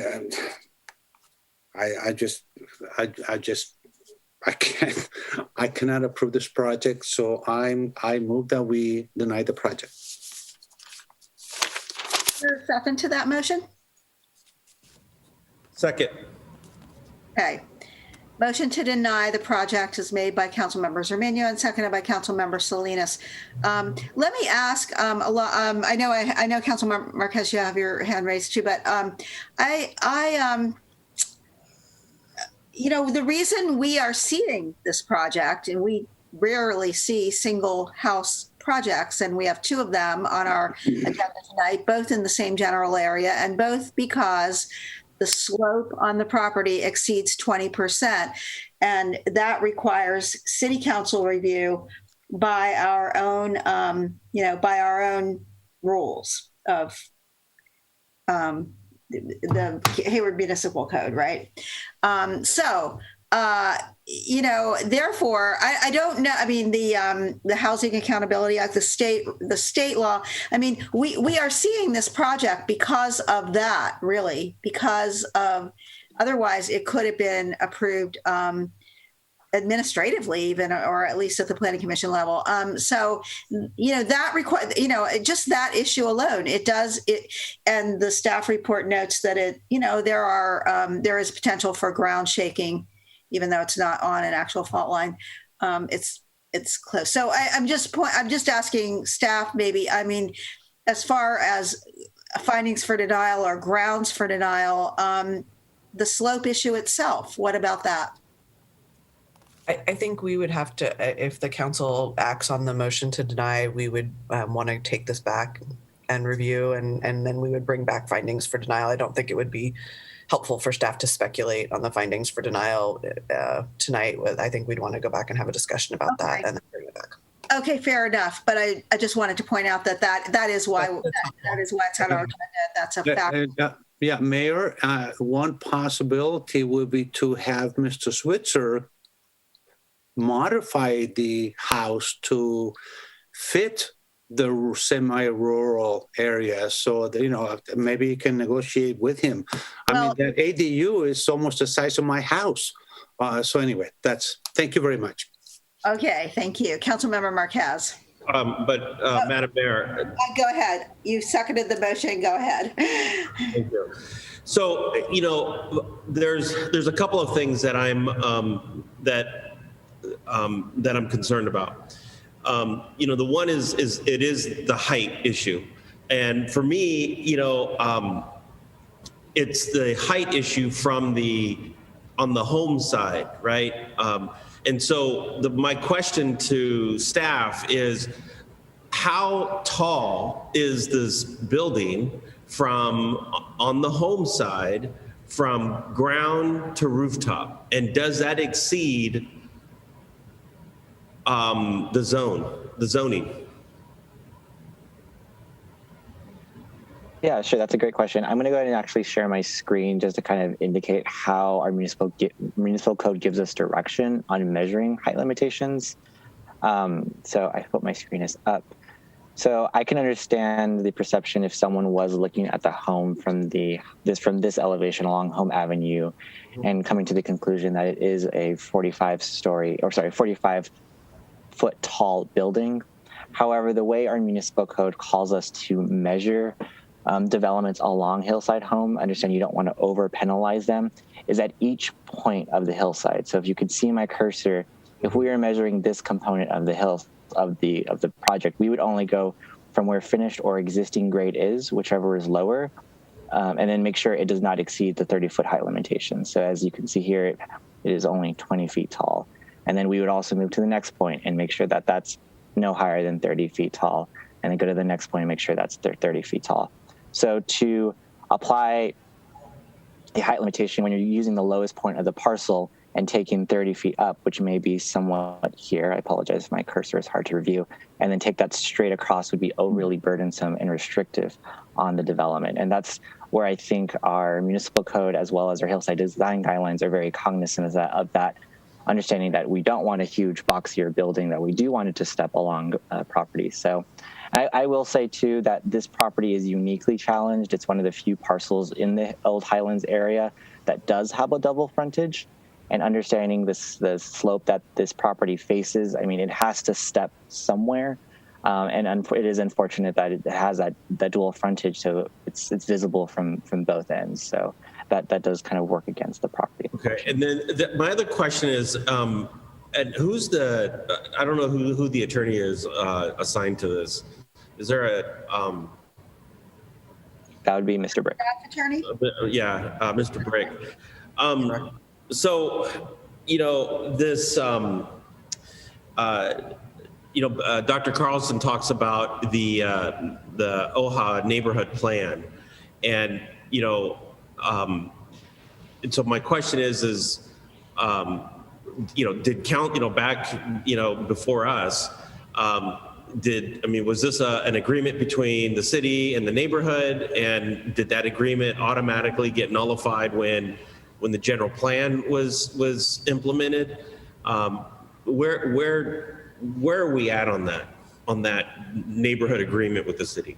Yeah, I wouldn't define it as an agreement in the legal sense. Okay. I think the neighborhood plan stated some policy issues that were incorporated into the general plan. So as Marcus touched upon, I don't think the neighborhood plan was nullified. It was just incorporated. So the same policies are still in effect in the general plan. And semi-rural character is not an objective standard to evaluate this project? Correct. Right. That would have been a fine standard back before the 2019 legislation from the state came out, which now only requires objective standards to be the basis of decisions. Mm-hmm. Semi-rural is pretty subjective. So third, and this will be my last comment, is and this will, and I want to see how this plays out in the next few moments, but and I understand the amended item number 28, and I understand that component, but when I look at the existing plan or the renderings, the landscaping looks. I see that there's landscaping and it's fine, but I could, I'm sure we can get to a much lusher, much fuller landscaping around the property, and so. Could we ask Mr. Switzer to come back to us with a much fuller landscaping plan and have the neighborhood review it before we give the building permit? Yes. We could do that? Yes, from a legal perspective, that's fine. Okay. Okay, well, let me see how this rolls out, and but as of right now, my second will stand. Thank you. All right, thank you. Councilmember Marquez. Thank you, Mayor. I would like to see this postcard that everybody is referring to. Can you just, I don't know if you have an image of it. Do you? You're muted. I do. It just take me just 1 minute to find, but yes. Sure. So I'll go ahead and move forward with my comments. So clearly, Mr. Switzer's put a lot of time, energy, and resources into this project.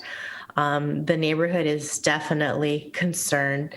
So I would actually like to offer and see if this is something that we could table for 2 to 3 months and request that Mr. Switzer meet again. I am going to ask the neighbors to be reasonable and just really narrow down your focus, hoping that those discussions can be successful. But legally, I don't feel like we could penalize him. But I also am just trying to strike that balance of, I think he can hear how concerned the neighbors are. I appreciate everybody calling in and the emails we've received.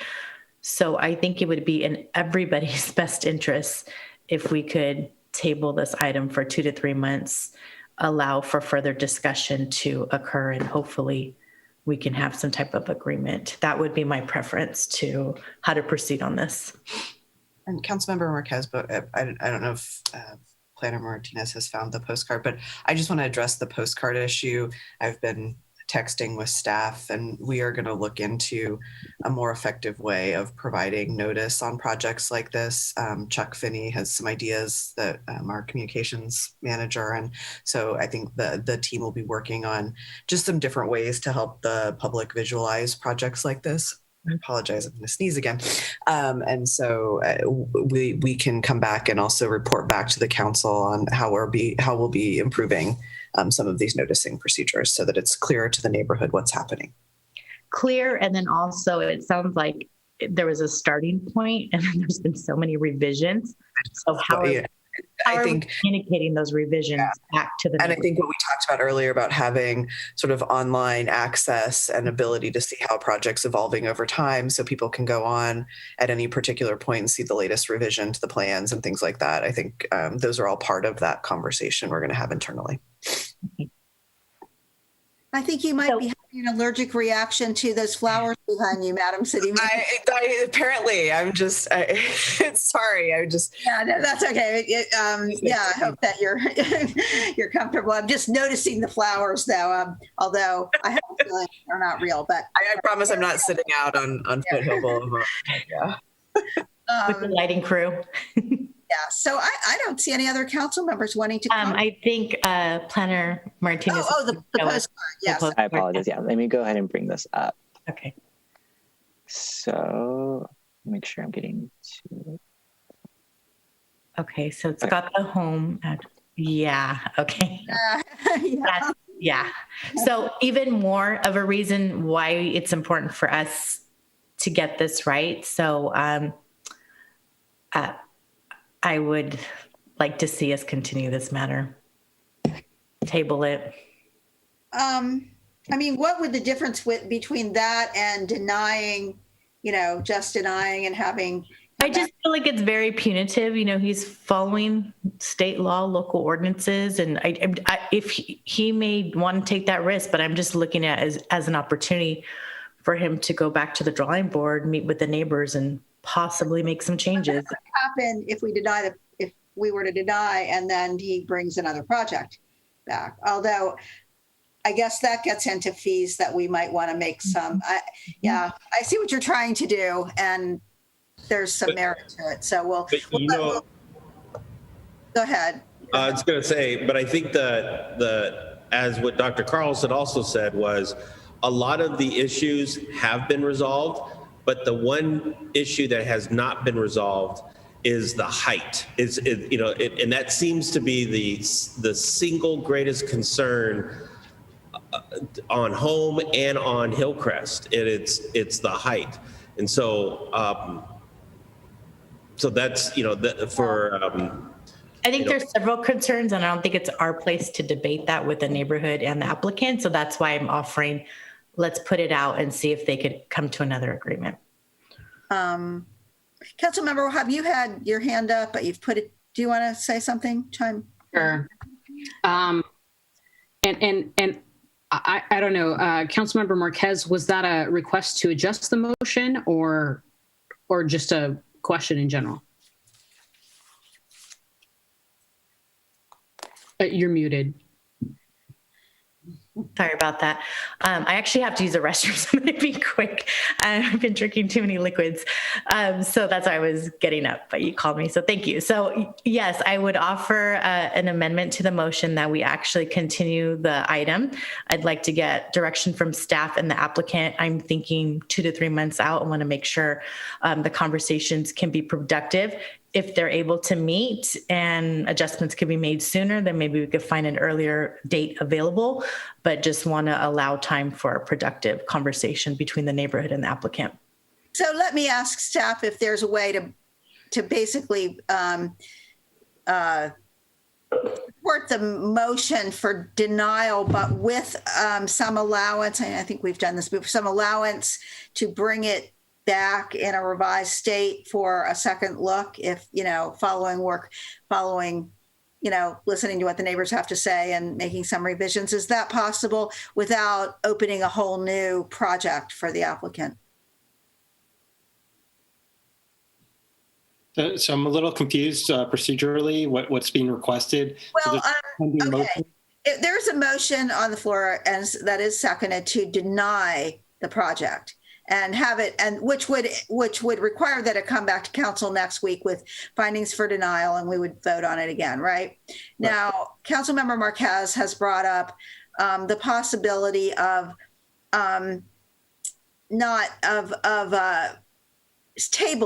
tabling this for a period of 2 or 3 months to, so in other words, I guess not voting at all up or down, but just tabling In it. lieu of denial. Maybe exactly the way it is. I mean, we wouldn't be, but, hopefully. Anyway, and then what I'm trying to streamline and make it most efficient and cost effective for the applicant as well. Could we deny the project with I know we use this sometimes with leave to amend the application and bring it back under the same application? Is that possible? Deny it without prejudice, I think. Yes, that's exactly what I was looking for. Without. Yeah, I mean, you could vote on the pending motion, and if that fails, then make a motion to table. I think that would be the cleanest way of doing it. Rather than denying without prejudice. Without prejudice, when there's certain state requirements for the denial that we would have to come back with the findings. I think it would be easier procedurally just to do it the other way. All right, so we're going to leave the motion standing on the floor right now as it has been made and seconded, and I'm going to, Councilmember Wahab, go ahead. Thank you. To our Assistant City Attorney again, I'm so sorry. Mr. Britt. Should we ask our motioner or seconder just to potentially alter their motion and say that they would like to table it rather than deny it completely? And that leaves a cleaner path and we can just all move forward? Yes, if the maker of the motion and the seconder of that motion want to withdraw their motion or alter it, then that could be a possibility. Let's hear your thoughts, and I know Councilmember Andrews also has her hand up. We haven't heard from her. Let's hear your thoughts before we go back to them and ask them that. Okay. Okay. I just want to clearly state I appreciate every single person that has emailed us, called us, and clearly detailed what they were concerned with. I'm sure it's frustrating to see some changes that happen. And I'll be honest, one of my biggest frustrations sometimes with our city is that it's not clear what things are used for. It's slightly misleading, and I know that it can be frustrating. So the fact that we have a community plan that was not necessarily utilized, or as our city manager has stated, that it's not necessarily a city plan, if you will. I think that is one of the biggest frustrations I've seen. We've had many of these projects where residents don't always feel comfortable with the project. I would recommend that our community plans also have regular updates, more frequent than what we've seen. If that is part of our communication plan as well, the postcards, I'll be honest, sometimes I've received them in the past and they aren't very clear. So if we can kind of streamline communication, I think that's incredibly vital for community members. So I would like to definitely echo that sentiment just in general from the public, because I think that is a big problem. I do also want to tell the public that the more that we have changes in our community and people moving in and these vacant lots, I'm going to be very clear that multifamily dwellings are going to be created even in a single family home. I immediately knew what I was going to see, and I think we're going to see more of this. And I want city staff to be aware of that. There are multi-generational families that are going to be moving into the city of Hayward. One, because it's cost effective. Two, because different cultures have historically done this. So it makes sense to have an ADU, whether attached or detached. I'm sure Mr. Brad Switzer would prefer a little bit more space and a little bit more detachment from his in-laws, right? But it is what can happen. This vacant lot is not open space. I want to be very clear. It is Mr. Switzer's property. And so as much as we don't want to see, green areas filled in with housing, that is exactly what it's happening. It is designated for this particular type of project. So I do want to highlight that. I also say that overall, I actually didn't mind the design. I understand the concerns about the height. And I echo those concerns of the neighbors, especially, I just want to make sure that the height piece is actually measured accordingly and appropriately. It was sloped. It was very clearly explained to us in that. But overall, I actually do like the model of the home, I should say. Overall, my number one thing is I actually would like for us to table this primarily to give Mr. Switzer and OHA an opportunity to kind of talk to each other. And I would highlight the top three from the community, the top three concerns that you all have as we discuss being reasonable. And obviously, I know some of your neighbors are very open to you guys. However, you guys have some concerns about being there for several decades and the community environment. That is something I fully support. It is your community, it's your neighborhood, it's your as you walk along the sidewalk and so forth, it's your community. So I would appreciate if we can move in that direction, primarily. Again, a very focused target of exactly what is the problem, top three, not 20 different concerns of whether it's, a neighbor says, I don't like the paint color or something like that. But if it is height, I want Mr. Switzer to focus on height. If it's the ADU and the size or the garage, which I'll be honest with you, if there's more garage space on the land, it takes away from the street parking, which I think is, we hear that constantly in the city that's a problem. So it works well for him and his family. And so I just want a happy medium between the two community groups, if that is possible. That is exactly what I would support. I also don't think it's fair to Mr. Switzer for having three plans, that obviously costs time and money. He's sitting on this vacant land without being able to do anything with it. I would rather ensure that people are housed and we can move forward. So whatever we can do to streamline this and work together as one community, I would greatly appreciate it. Again, I want to thank the public for speaking out and sharing their concerns. I'm right there with you. And let's try to find some happy medium. Thank you, Mayor. Okay, thank you. Councilmember Andrews. Yes, thank you to the callers and people who wrote emails regarding the project. And thank you to Mr. Switzer on just providing renderings. A lot of the times the renderings don't really show exactly what's going to be built. And I think these renderings are pretty clear. And I know it wasn't cheap to do those. So wanted to thank you for that. And I just want to say that I know it's hard to live in a community for a long time and then you see an abrupt change. I think my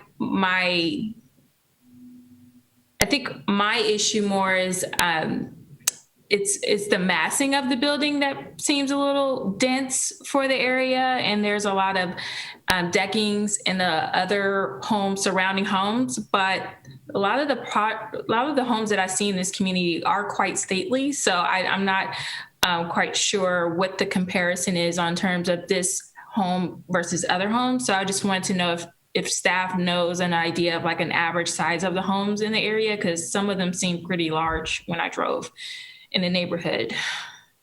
Do you have an idea? Excuse me. I believe the average square footage of the homes in that neighborhood, and I'm basing this on county assessor data, so normally does not include any like attached garages or any non-habitable space, is somewhere between 2,000 to 3,000 square feet. Okay. And I think the ADU question I have is just to confirm, the ADU, they are allowed to rent out an ADU? Yes, that is correct. So, and the city would have no discretion in terms of who that would be rented out to, as long as it is for a lease term that is a minimum of 30 days to really avoid Airbnbs and HomeAways to really provide Hayward long-term housing stock.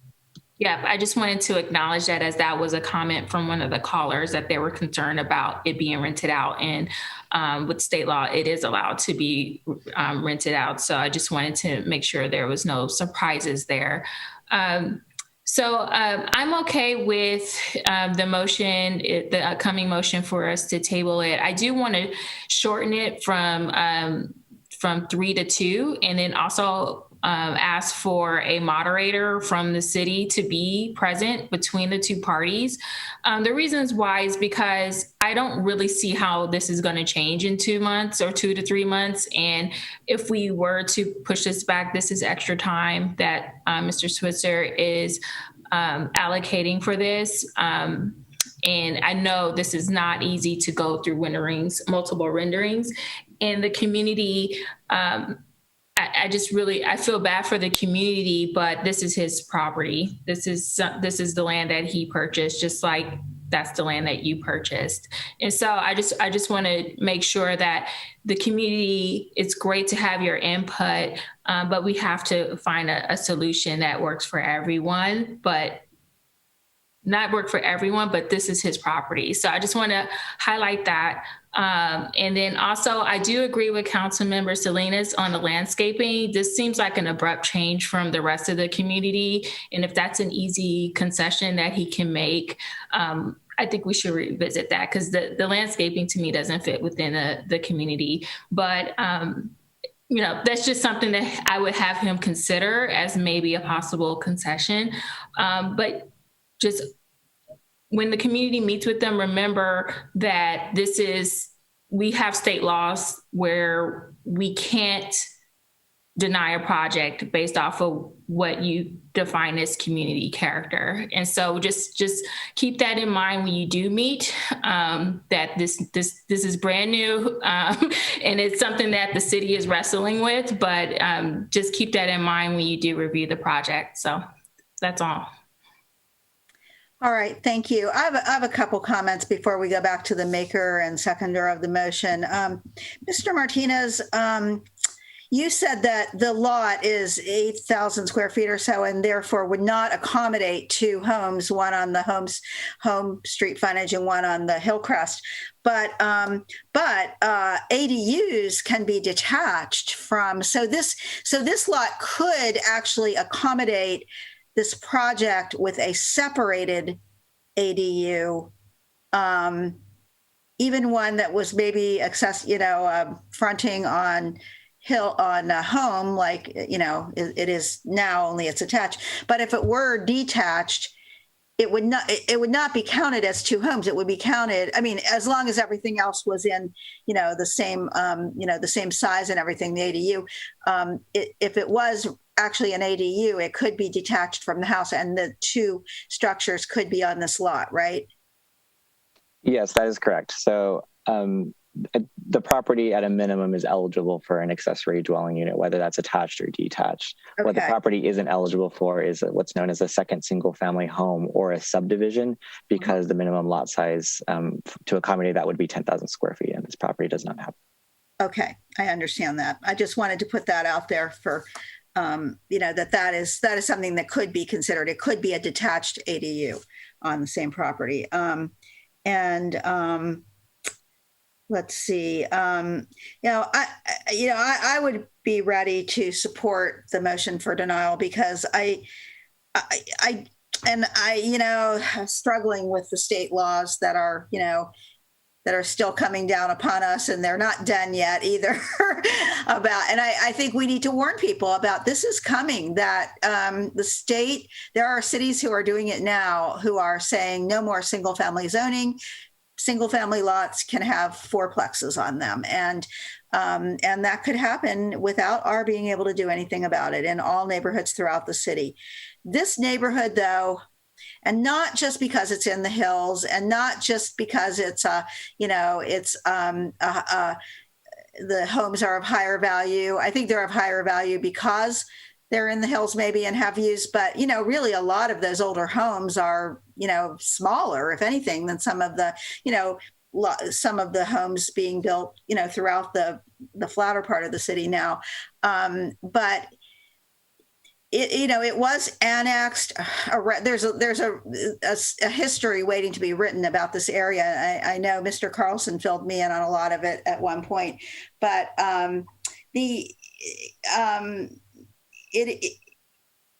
they don't have the roads. We just approved a project, but it still doesn't bring those roads up to city standards because that would be very costly, and because the neighborhood doesn't want it, because that would destroy what they view as the more rural character. So we are putting increasingly dense structures in this area where we really don't have the infrastructure, the street, sidewalk, that kind of infrastructure to handle it. And this is a one structure that has 7 bedrooms and parking for 8 cars. And somehow this neighborhood is somewhat different from other parts. It's even different from other parts of its own neighborhood because a lot of the really big houses that have been built have been down closer to Carlos B. and Hayward Boulevard. I guess it's really Hayward Boulevard at that point. Or up off like the next house we're going to see, Rainbow Court, that's newer homes, but a little bit off the main part. But this is really in the heart of the old Highlands. And to me, it does very much change the character. Is scale, Mr. Martinez, is scale allowable, or Mr. Brick, as a criteria, not fitting in with the scale of the other homes? Unfortunately not. And if you don't mind, Madam Mayor, I can read what's considered an objective design standard from state law, if that would be helpful both to the community and the council. So an objective design standard as defined by the Housing Crisis Act of 2019, which is incorporated into the Housing Accountability Act, means a design standard that involves no personal or subjective judgment by a public official and is uniformly verifiable by reference to an external and uniform benchmark or criterion available and knowable by both the development applicant or proponent and the public official before the submittal of an application. Wow, that's really clear. No, I'm really joking about that. I don't think that's real clear. I just don't know what to say. I mean, I think scale is an important thing, and fitting into an established neighborhood, and yet allowing some more buildable area, and the 2 units or the ADU. There's got to be some way to compromise here. So with that, and I would go back to also the slope concern. That is why we're seeing this project, because it is on a slope greater than 20%, and it is in an area where the ground is prone to shaking in a seismic event. And when you look at those decks, and in fact, even the ones that are there right now on the houses on either side of this, I looked at those decks from down on Home Avenue and thought I would not want to be standing on one of them, especially if the ground started shaking. But I'll leave that to the engineers hopefully they know how to make those decks safe. But let's go back to the maker of the motion. You've heard the wishes of some on the council now to alter your motion to instead basically table a project for a period of, I heard 2 to 3 months, for the opportunity for the applicant to further work with the neighborhood in addressing the comments that have been made. Does that characterize, Councilmember Marquez, what you were asking for as sort of an amendment or almost a substitute motion? Yeah, I definitely. I think there's 2 paths on how to approach this. We either deny without prejudice, or we table it. I'm agreeable to 2 months. I like Councilmember Andrews' recommendation. If there's a way we can get a moderator involved to just have a narrow focus in the discussion. We don't actually do substitute motions here, so we would have to vote unless we could characterize this as an amendment to the original motion. So let's try it that way. Council members. Madam Mayor, if Councilmember Sedmeño pulls the motion, I will withdraw my second. And then a new motion could be made. All right, I'll leave it to you, Councilmember Zermeño. What do you want to do here? I believe that colleague Andrews has a couple of things to say first.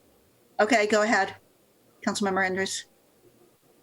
Just real quickly, I just want to make sure that the city staff, council members, we have the same level of concern for other areas in the city, as a lot of the homes in the flatlands do not fit the character of the neighborhood, and these homes are allowed to be built.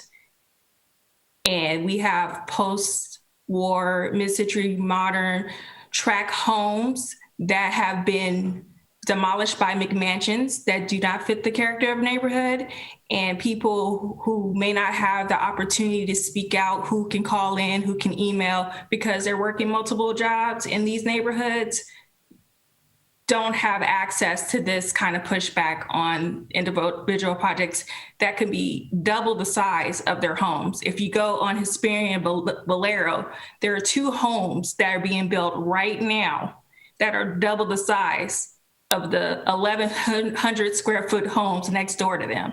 So did we have the same level of concern for this area, for these neighborhoods, as we have for the Highlands? And granted, no, it's not on a slope, but their parking is being impacted in these neighborhoods as well. So I just want to make sure when we send these postcards, we have more clarity for them as well, and not just the homes in the Highlands, the homes in the hills. This is very good feedback from this community. I appreciate it, but these communities don't have the opportunity to get that feedback, but these projects are getting approved here. So just want to make sure we acknowledge that. That's a good point, colleague Andrews, and I think that we can work on it as far as notifications by our staff. All right, so I will withdraw the motion, and I will move that we table this project for about 2 months as per the particular recommendations. Personally, I'm doubtful that the 3 items that the neighbors were complaining about, which was the height of the house, the mass of the house, and the size of the ADU, will be solved. But let's give it a shot. I like colleague Marquez's collective wisdom of the community aspect. It could work. You never know. So we're going to give it a shot. That is my motion. And what did you put a number of a time limit there? What was 2 months? 2 months? Okay. Mayor, just a quick clarification. If we're going to table the motion for a certain period of time, I think what we're really doing is continuing this hearing to a date certain. So if we could do that, do we need a motion to do that, or? Yeah, if Council Member Zermania wants to clarify his motion is to. All right. I had understood, delaying it, but yes, continue the project for about 2 months period. There's with all the various recommendations that were recommended. April 20th. Recommend the date certain. April 20th is an option. I don't know if staff could verify. We'll take. Let me take a look at the. Councilmember Salinas, do you want a second? I already second. But on top of that, I just want to ensure that we include the mediation of a city staff member between the 2 parties. Do you accept that, Councilmember Zermania? I was just wondering why colleague Salinas was not the second of the motion, if he was a second of the first you one. withdrew the other motion, and I guess, and I don't know if people. It doesn't matter if Councilmember Salinas wants it. It doesn't matter. I just want to make sure that we include the mediator of a city party amongst the 2 other parties. I did state that the motion was taking into account all the various recommendations made. And I will second that. And I do have a comment. All right. So I'm looking at May 4th. 2 months would be May 4th. Really. Yeah. Okay, let me look at that. April 20th looked really good, but let me double check on May 4th. I apologize. I don't know what I was thinking. That's only a month out. Sorry. I'm tired, people. Sorry. May 4th is a little. May 4th looks okay as well. That looks fine. All right. So the motion will be to continue the item until May 4th. And Councilmember Salinas, do you want to second that, or? Yeah, I'll second. And I have a comment. Okay, go ahead. Yeah, I wanted to just thank Councilmember Marquez and Andrews for making those recommendations. But I also wanted to comment to Councilmember Andrews' comment about the equity question about, having neighborhoods push back on particular, on developments like this. This council, before you and before Councilmember Wahab, we have had pushback from west of Mission Boulevard, even west of Hesperian, on developments. In fact, the one most recent memory is the development behind Chabot College. And we give them the equal amount of time. They have organized, they have written us, they have called us. Actually, then they were showing up in person, we are sensitive to this. I, for sure, keep an eye open for these kinds of equity questions when it comes to influencing the process in terms of how we handle these types of issues. So I just wanted to make that comment because we have had pushback, and we have pushed back. So thank you. All right, thank you. Councilmember Wahab. Thank you. No, I just really want to thank the community for speaking up, and as many of you guys have alluded to, stating that you guys are willing to kind of work with Mr. Switzer on, the couple concerns you guys had. You guys are completely within your rights to ask for these concerns to kind of be addressed. I know Mr. Switzer, since the fact that he changed his plans roughly 3 times, I'm sure a 4th won't bother him too much. We are trying to be flexible to ensure that all parties are satisfied. You guys are, at the end of the day, neighbors, and I know that we as a community are a lot stronger together. So I just want to highlight that. With other concerns in regards to communication, I really do want the city to focus on better communication and more easier and to follow updates.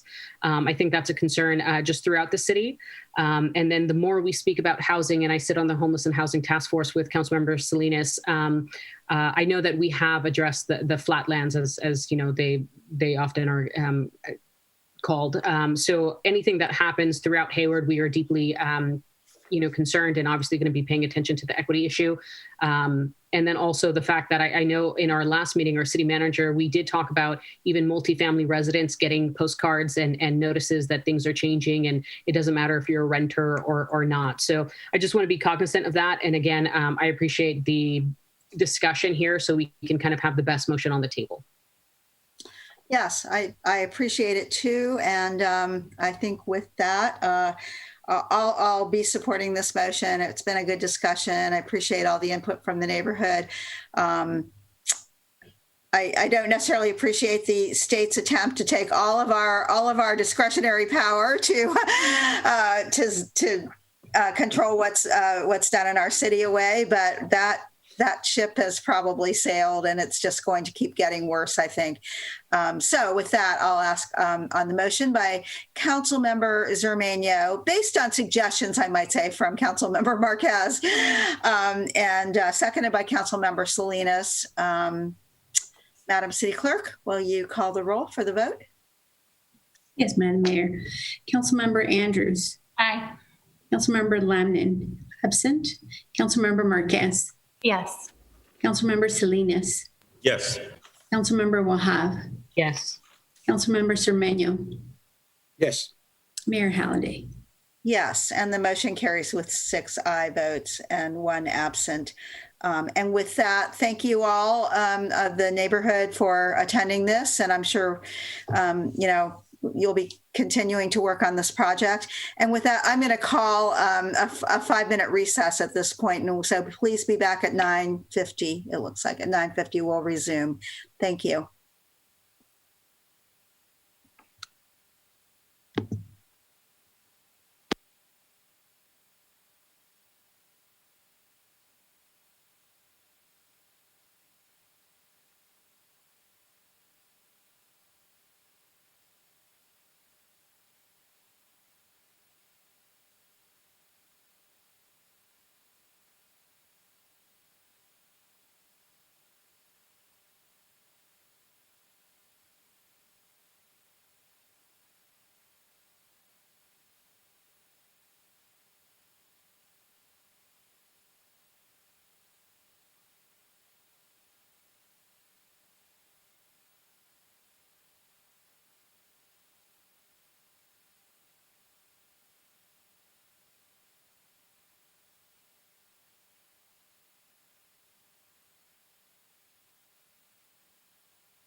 So, oh.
Are we all back?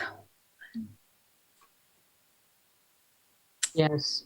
Evan left. Councilmember Marquez and Councilmember Marquez, are you back? Yep. Okay, we're all back.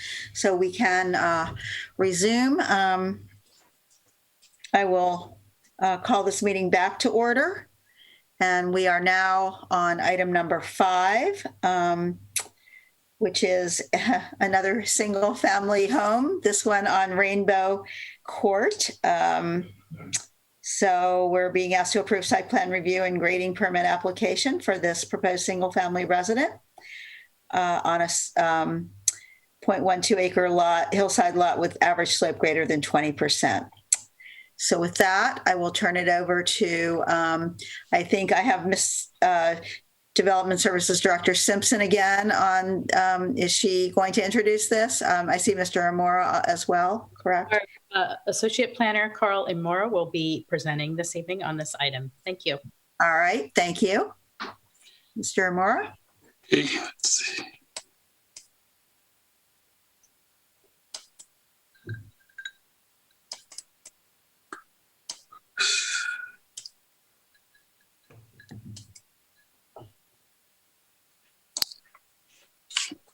Good evening, Mayor Holliday and council members. Tonight I'm presenting a site plan review and grading application for a home on Rainbow Court at 2382 Rainbow Court.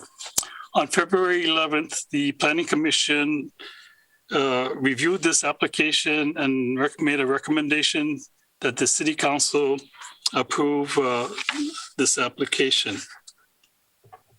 With this, I'm going to begin my slide presentation. The property is off of Rainbow Court and is zoned single-family residential The land use designation is low density residential. It is off of Parkside Drive, which is off of Hayward Boulevard. The Rainbow Court is in proximity to CSU East Bay. In this slide, to the left, you can see the vacant lot, and to the right, you see a home that was built approximately in 2015. The form of the proposed house is going to be similar to this existing house on the right-hand side. It's also similar that the proposed house will be nestled into the slope. Here's a site plan of the property. The property is 5,125 square feet. So pretty typical size for a single-family lot. The front setback, the house will be set back 20 to 40 feet from the front property line and will be set back at least 20 feet from the rear. This is a multi-level home. On the ground level is a 3-car garage. The level above it is the common living areas. We have the living room, the dining room, the family room, a kitchen, and a guest bedroom and study. The next floor, the next floor, you have the bedrooms. There are 3 bedrooms on this level, and on the very top you have the roof deck. By the way, the total square footage of the house is 3,442 square feet. Here we have the elevation of the house. What's unusual about this property is that the subdivisions had a condition that set the maximum elevation of the house at 606 elevation. As you can see here, the top of the railing for the roof deck is set at 604.2 elevation. In this situation, we measured the top of the house from the roof coping, and in this case, it's measures 30 feet. Here we have a side elevation of the property, and you can see the house is nestled into the hillside. The house also steps back, has a gradual step back as you as the floors with each floor. Here we have the topo survey of the site. It shows the contours of the site. As you can see, the front of the property has a steep slope of 42%. The top is relatively flat at 3%, and there's a moderate slope of 14% on the side. We have 2 photos of the property. As you can see from the top photo, the top of the property is relatively flat, and there's a gradual slope, a more moderate slope on the side. And the lower photo, you can see that the front of the property has a steep slope. Here we have a section of the property from the front to the rear. The red line represents the existing grade. The green and black lines indicate the proposed grade.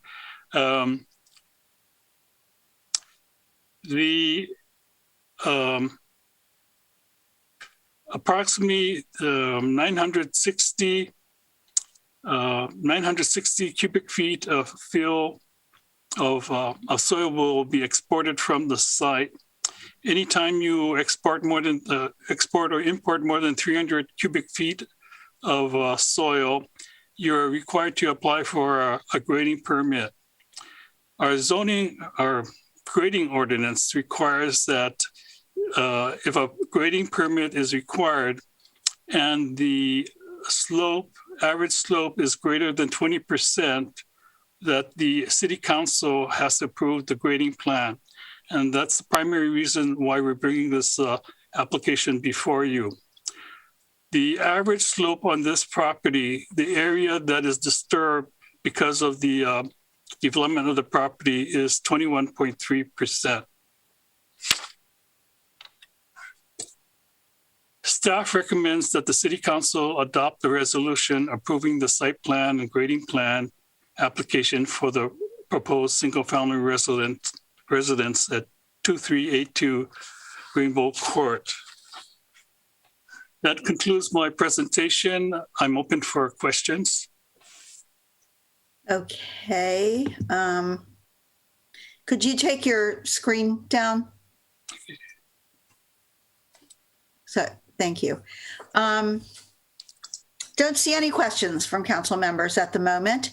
So I will open the public hearing on this item and ask if I don't see any hands raised among attendees. Madam City Clerk, do we have anyone who wishes to speak on this item that you're aware of? We have attendees, but no one has raised their hand, so no request to speak at this moment, Mayor Halliday. All right, thank you. I'll then close the public hearing, entertain council comments or a motion. Councilmember Salinas. I would go ahead and move staff's recommendations. Second. Okay. Anyone wish to speak to this? Actually, I have one question. I should have asked that one, but there is mention 3 times in the staff report and the attachments about a height limit of 606 feet. And I just want to know what that is exactly, because we don't allow anything in our city to be 606 feet. And what is that? Oh, that's that's the elevation. It's not the 606 feet building. It's the elevation. You mean what do you mean? The elevation from sea level.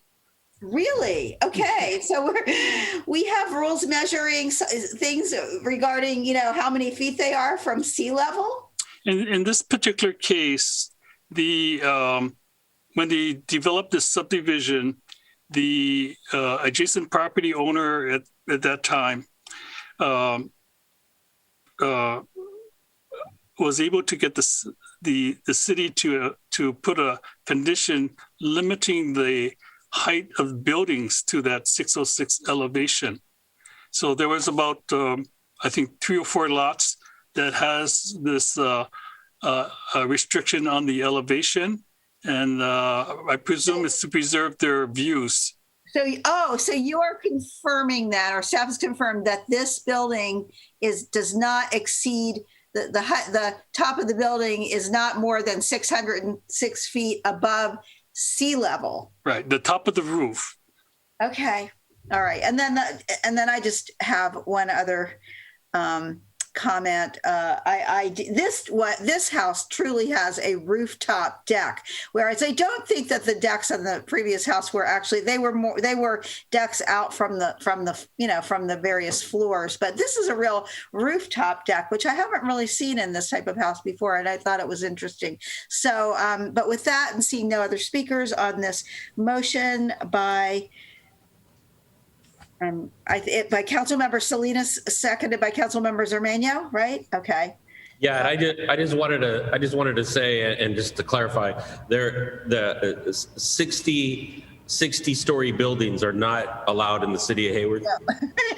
No, and I had a feeling that's what it was, but I was just so at first I thought it was just a typo, but then it was repeated 3 times. I thought, no, I think we should clarify that 606 feet from sea level, and if you ever have to use that in a staff report again.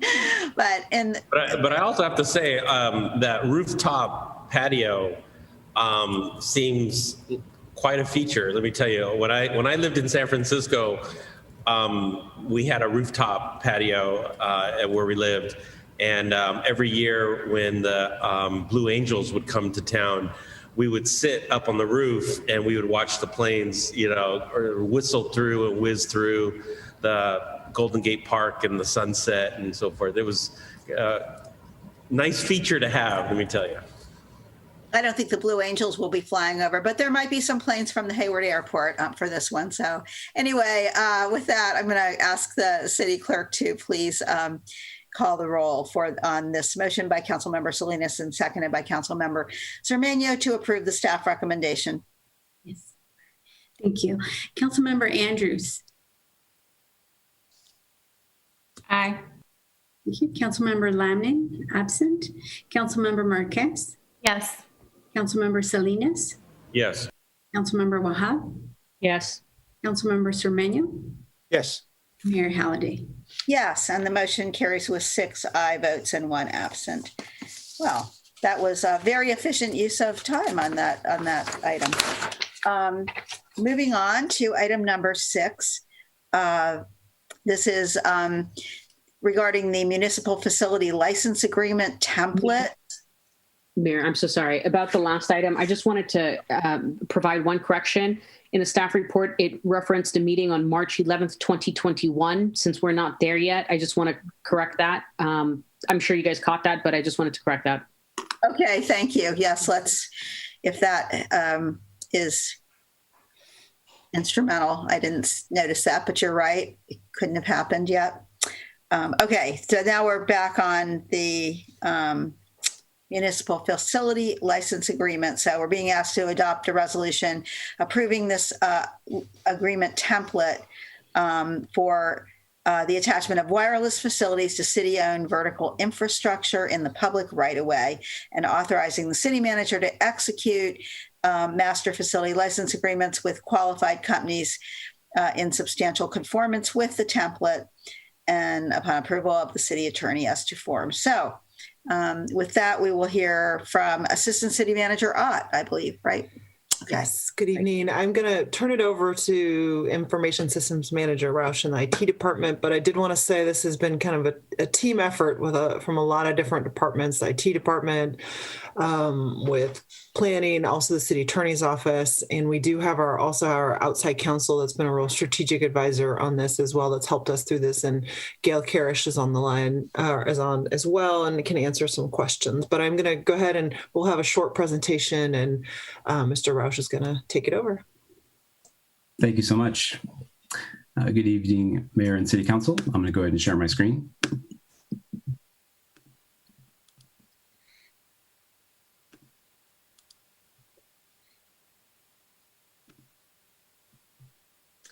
All right, very good.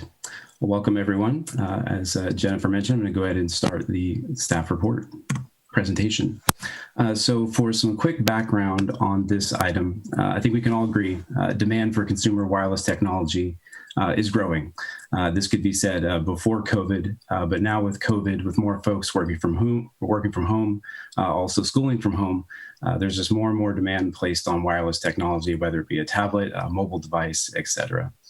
There's an opportunity for the city to meet this demand with city vertical infrastructure.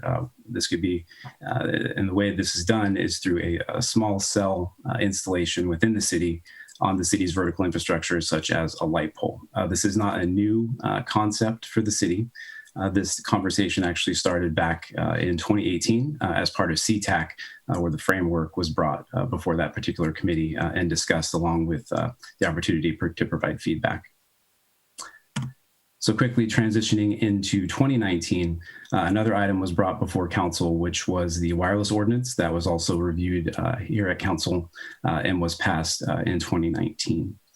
So following the passage of that, that brings us into the summer of 2019, where vendors were able to provide feedback on the framework for this particular issue. During that time frame between the summer of 2019 and now, there's been 15 phone calls and meetings to discuss all those various items that have come up from the vendor community on this.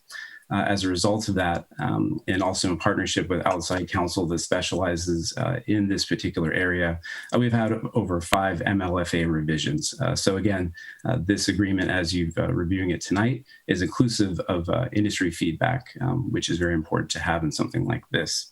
It's also important to mention that not all the proposed revisions were included. Again, this document could be considered a negotiation. So not everything that the vendor community wanted is in there, and that's just that goes to show this was a negotiation.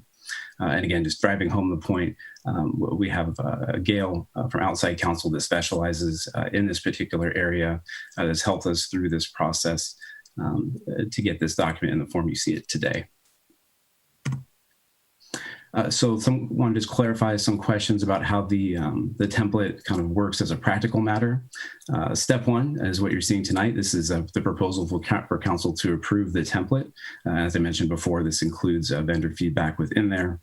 Step two, if council does approve the MFLA template, the city manager then negotiates specific terms with individual carriers in those MFLAs. One important thing to note here is that the MLFA must substantially conform with what's approved here tonight. So just wanted to mention that particular point. There's some key terms in the MFLA, which I believe will be of interest to council.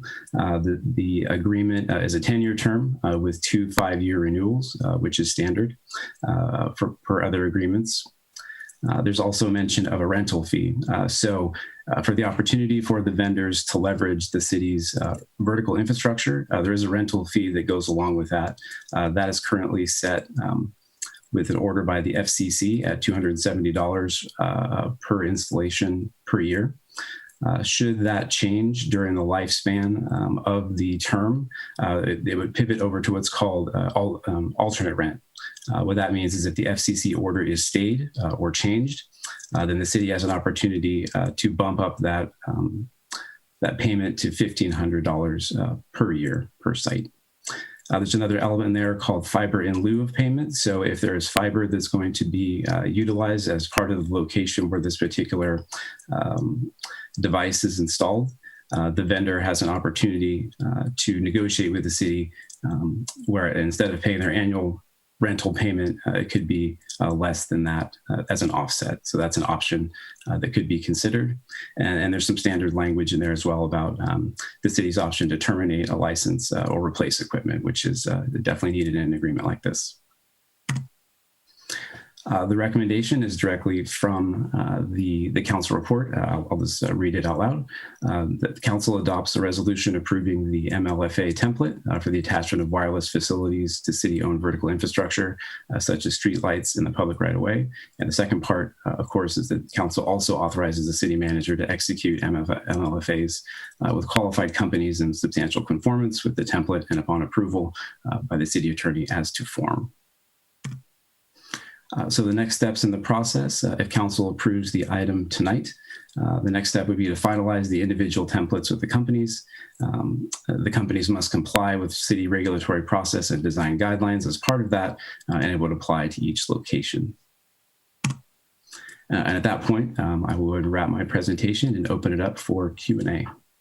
All right. Let's see. Not seeing that anyone on the council has their hands raised. So I'll open public comment on this item. And I have a quick question. Sorry. Oh, go ahead. Thank you. Can you just clarify the statement in regard to the fiber? Is that like an incentive to bring down the annual rent fee? Can you just explain that again? Sorry. Yeah, absolutely. I know Gail is on the call. She may have negotiated that in. Gail, are you available to comment on that? Hi, good evening, everyone. Thank you for having me here. My name is Gail Karish, and I'm a partner at Best & Krieger, and I practice in telecommunications. So I was happy to assist the city with this project, reviewing this agreement and dealing with the feedback from the carriers. That provision with respect to fiber was actually something that the city proposed, which was a little bit unique because you do have an interest in having fiber, you have fiber system.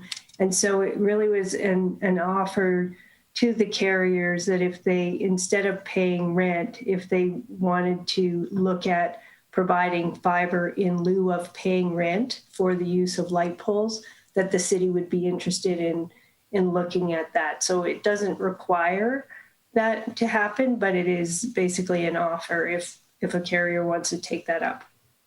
Okay.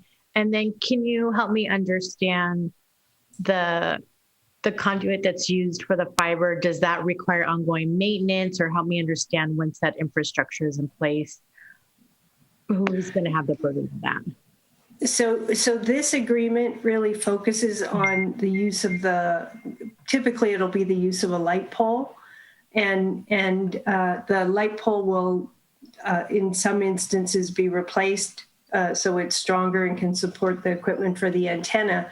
But all of those antennas are really they're called small cells because they just serve a small area.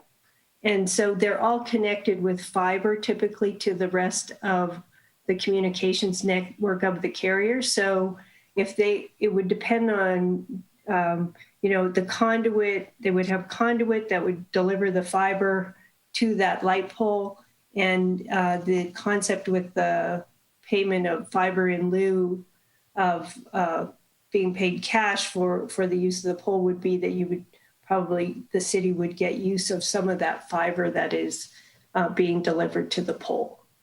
So it would be within, we didn't really go into the terms of the maintenance, but it would be assumed that the conduit owner would maintain the conduit and maintain the fiber that they were using anyway.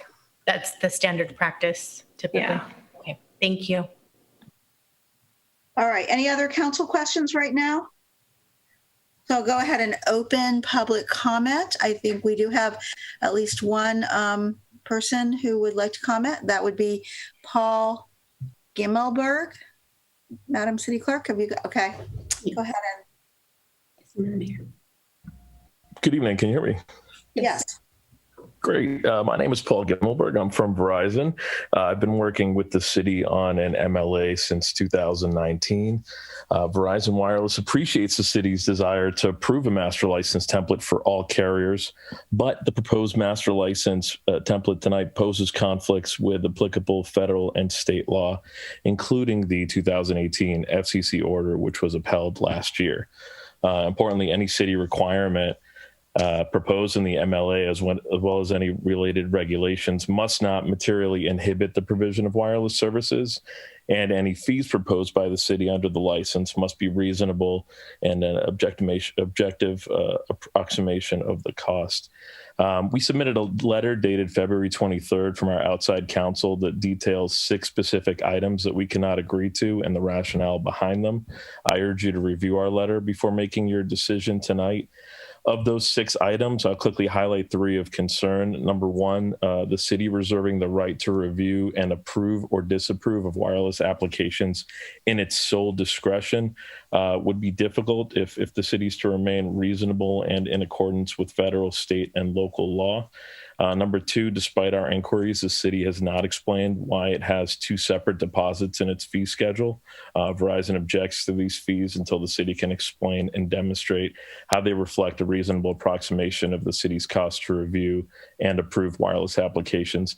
And number 3, the template includes a provision where a carrier agrees that the MLA is consistent with applicable law and obligates each carrier not to raise any claim to the contrary. We object to this provision and will not sign any agreement where Verizon is waiving its rights under federal, state, or local law. Again, we urge you to decline approval of the master license template until the issues that we bring up in our letter are resolved, and perhaps bring this back to council in 2 months. At this point, Verizon does not see a path forward utilizing the template as it is presented tonight. And finally, in regards to the letter, I actually resent it to the email inbox this evening as I noticed it was not included in the agenda or the add-on. And I thank you for your time. Thank you. And I do remember seeing your letter earlier. Great. I think it should have probably been included, but okay, thank you. So I'll ask staff if they have any response.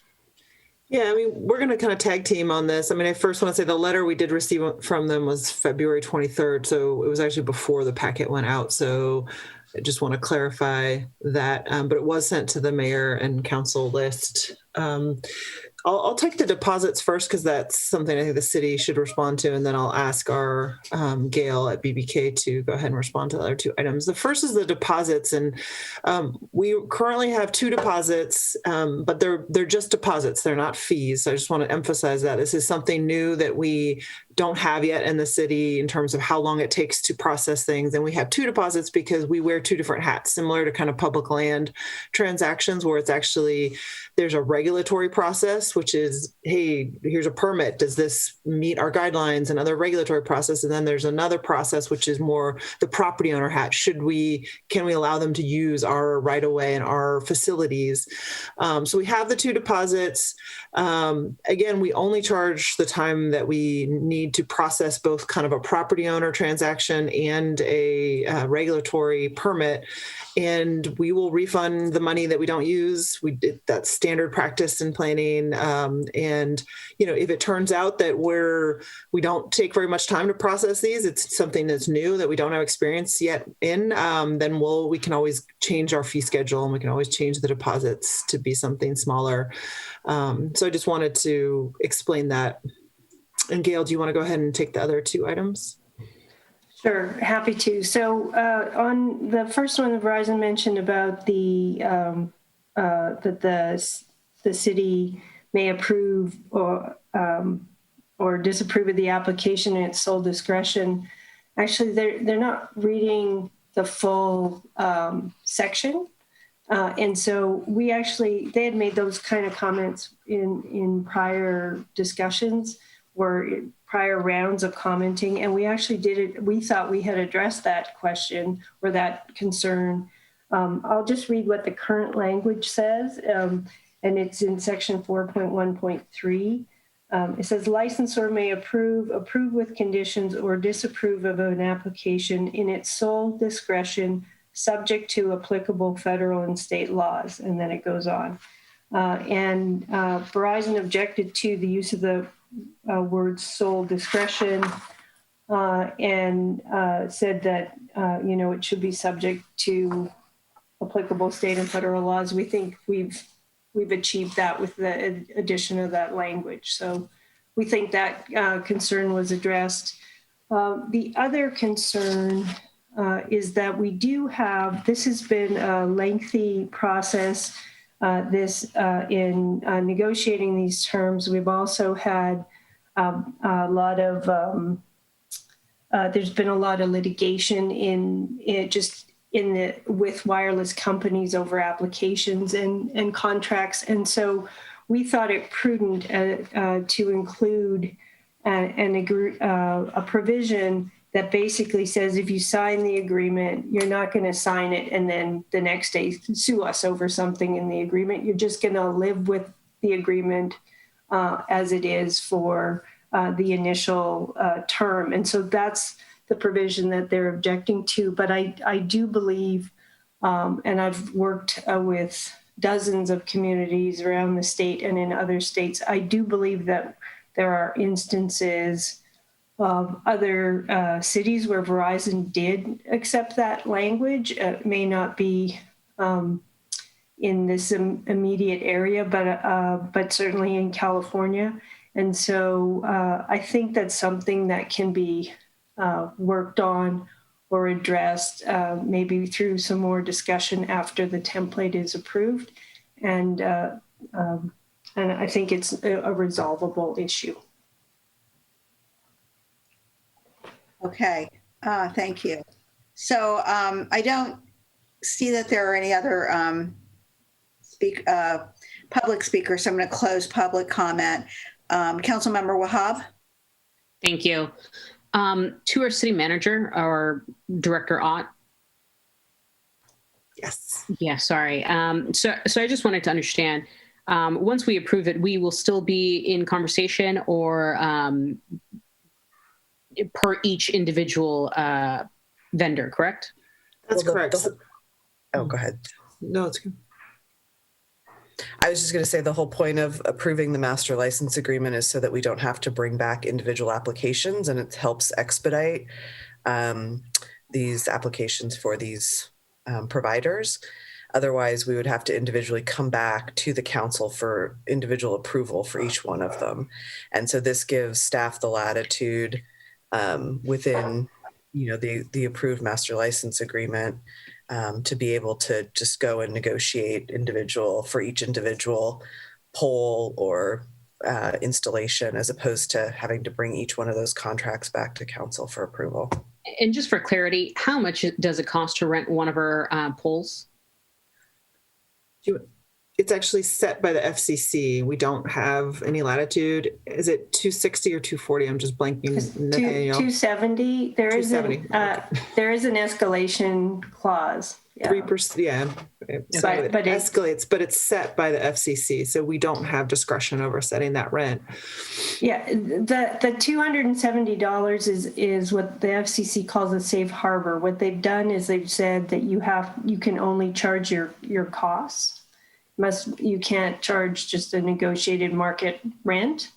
And so there is the possibility to do a cost study, but in most instances, cities haven't done cost studies on looking at that issue. So we start with the safe harbor rent at the $270, but there is a possibility to do a cost study if that were desired in the future. Thank you. And we have some residents that sometimes come into council meetings and talk about, kind of the future of technology and their concerns. Can you talk about the safety regulations and kind of the language that the FCC kind of uses to prohibit us to even inquiring about this? Right. So I've often seen, last night I was at a planning commission meeting, well, virtually, and this comes up a lot, the concerns about RF emissions from antennas. And so the FCC, and this has been a matter of national policy since the 90s, the Federal Communications Commission was given the responsibility for setting the standards for safe use of antennas for cellular systems, and what you can do at a local level, and what is most communities do is require some demonstration from the applicant that they're going to meet the FCC standards.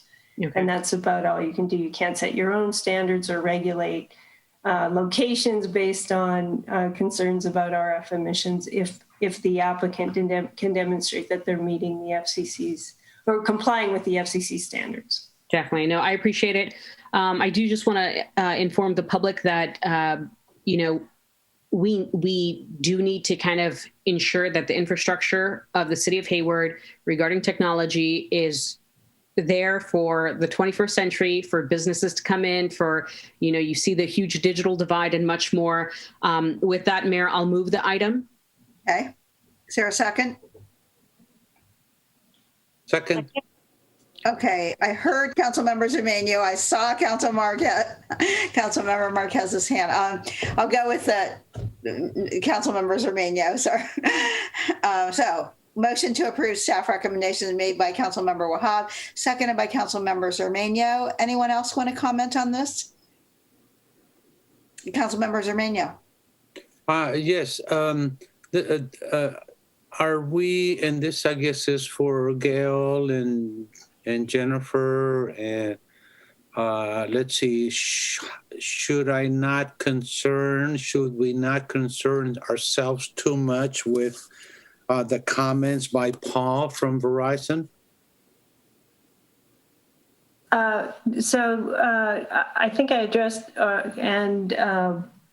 we've addressed the ones that they highlighted as their biggest concerns. They had a few other concerns about insurance provisions, things like that. All of those details, I think, can be worked out in the individual agreements. The idea with the template is you set the basic terms, but won't vary from them in any major way. But we can, the city staff can work with the carriers to resolve those last remaining issues and get the agreement signed. I'd just like to assure you, council members, I mean, I've sat on numerous phone calls with Verizon and their attorneys, with Gail and Michael Vahilia. And so we have we have entertained numerous red lines and made changes in response to other red lines. So I just want you to know that we have been very responsive to a lot of their comments, and we'll continue to do that once this is, if this is approved.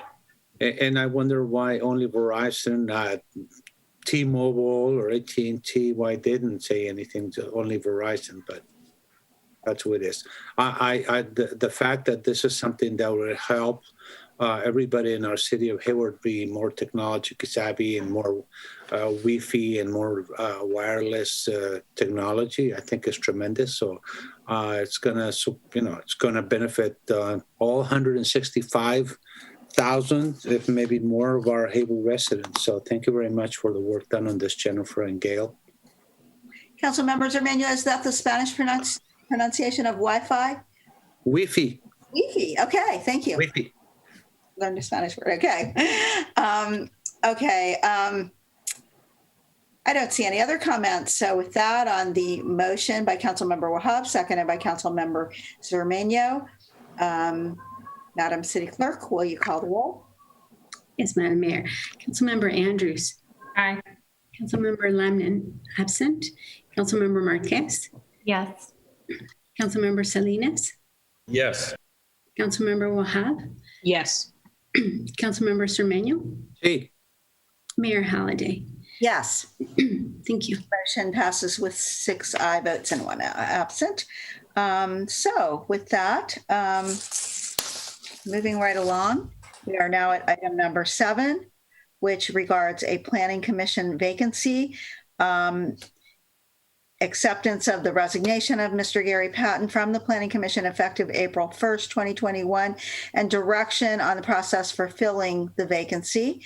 We have a report from our city clerk, Ms. Lenz.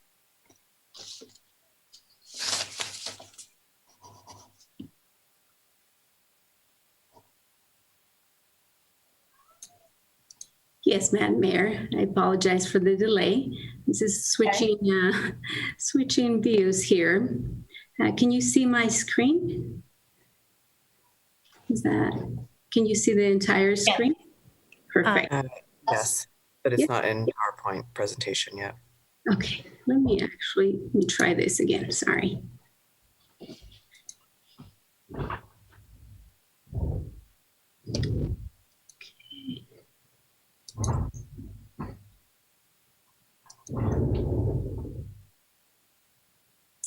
How about now? We can see your screen. Okay. All right. Let me try one more item. It seems like I have to do this a couple of times. Okay. I think I'm getting it. Almost there. Sorry. I apologize for the delay.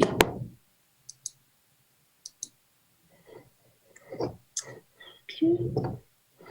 I have a couple of windows open, so I'm trying to do this the best I can. Let's see.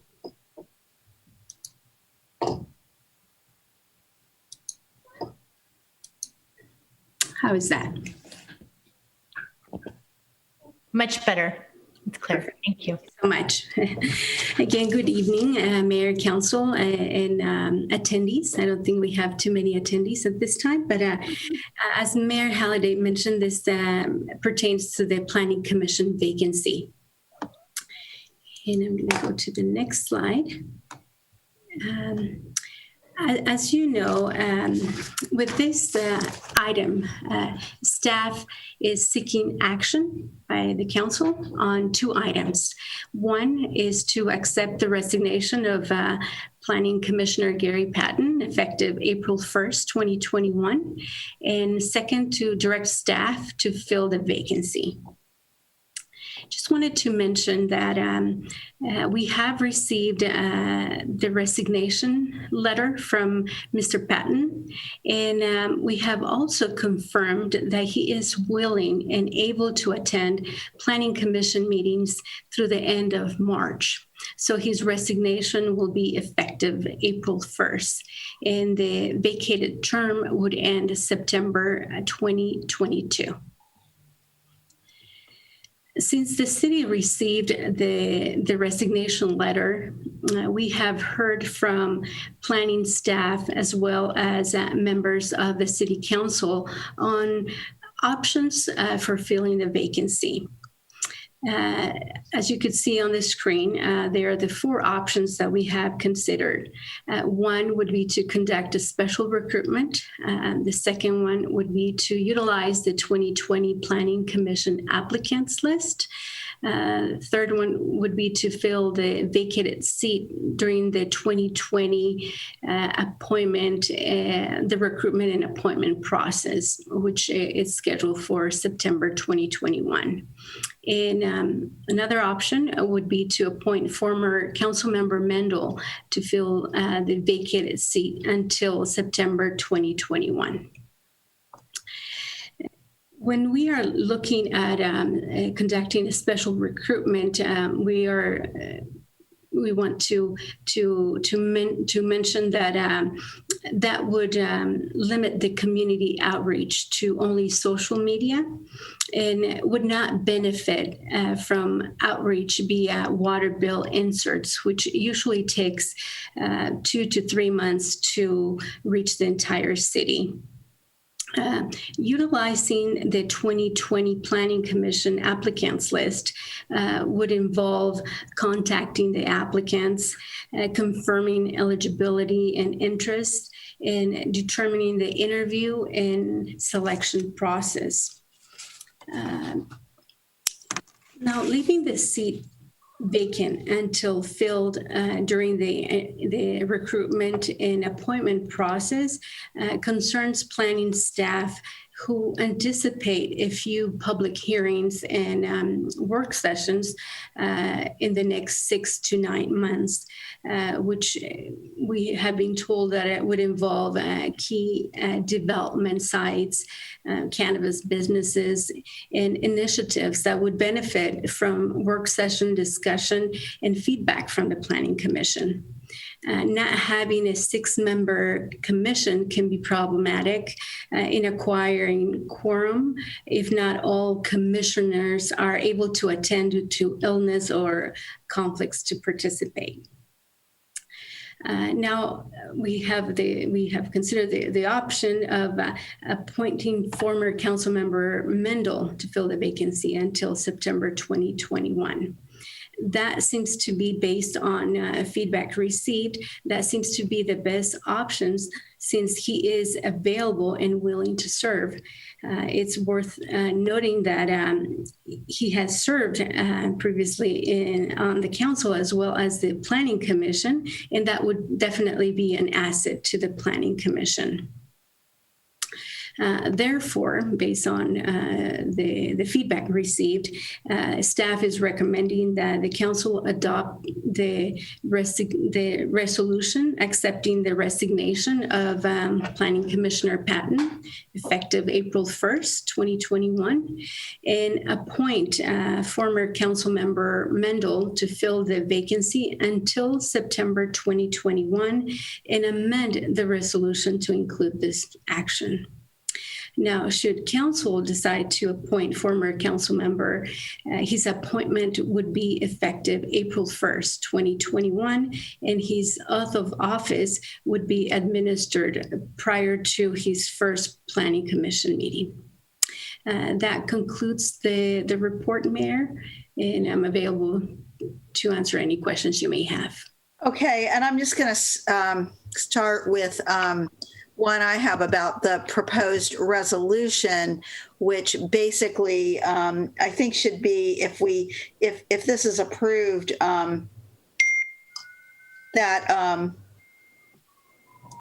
the resolution should actually say at the end, the council hereby accepts resignation of Mr. Gary Patton and commends him for his civic service to the city, and hereby appoints council, if that's the will of the council, hereby we will add those words to this resolution to make it official that there is an appointment. So with that, I'm gonna, let's see, we only have one attendee. I'm gonna open public comment on this item, but I don't see any hands raised, and you don't have any indication anybody wants to speak. Mayor Halliday, we do have a member. Oh, yes, I see a hand is raised. Yes. Will you call upon that person? I believe that is Al Mendel. Councilmember Mendel, yes. All right. There we go. Please go ahead. Hello. Never called into one of these meetings as an attendee before, so that's a new thing for me. I don't really have anything to say except it's good to see you all. I do want to confirm I am willing to serve for a short period of time so that you have time to do a full, proper recruitment. I'm happy to help if that's the will of the council. And I am here to answer any questions if there are any. Thank you. Okay, thank you for the comment. I will close public comment now and go to Councilmember Marquez. Thank you, Mayor. Thank you, our city clerk, for presenting this item. I'm going to ask the same question I asked, just so the public knows. This item was agendized for the first day of our retreat 3 weeks ago when we met on a Saturday. And I had asked a question of the city attorney's office that if necessary, could we remove Al Mendel if we go that route, and he does not resign. But I do, and he said, yes, we have the authority to do that. But I do see in the resolution, it's very specific, the time frame. It is to expire July 31st. That's correct. I did see that in the resolution. Is that correct, City Clerk? Yes, Councilmember Marquez, and that was taken into account that the Planning Commission doesn't meet in August. Mm-hmm. I believe that was the intent. Understanding that we don't have any meetings in August, we could clarify that the appointment could expire in September. If that's more clear, in the event that the commission needs to meet in August. Mm-hmm. Okay. And then can you just remind the public, I know we recently, we didn't have a resignation. We had Councilmember Angela Andrews get elected. So that created a vacancy on the Planning Commission. But at that point, can you just explain the process that occurred and that with that situation, given the fact that we did have one designated alternate? Right. So recently, it was the first time actually in 2020 when the council created a wait list of individuals who could be appointed should we have vacancies on the commissions. And you're correct that we had a vacancy and we didn't have to recruit. We didn't have to conduct a special recruitment. We were able to, the council was able to appoint from that list of alternates. So in 2020 it was established the list, and for the Planning Commission we only had one alternate. So when we had the vacancy, the council was able to appoint someone from that list. Okay. And you mentioned, I know in the past we've brought in outreach efforts by doing the water insert. How early do you start that for the July recruitment process? We usually start that in April. Okay. Okay. Thank you. You're welcome. All right. Councilmember Wahab. Thank you. If our city clerk can identify when we had this alternate fill the position for, the vacancy, if you will, how long ago was that? For the most recent alternate? How long? I believe it was just our first meeting in January, probably, because Councilmember Andrews was sworn in December, and then we didn't meet until January. So it was in January. Yeah, towards the later half. Is there a reason why we are trying to move this along quicker than normal?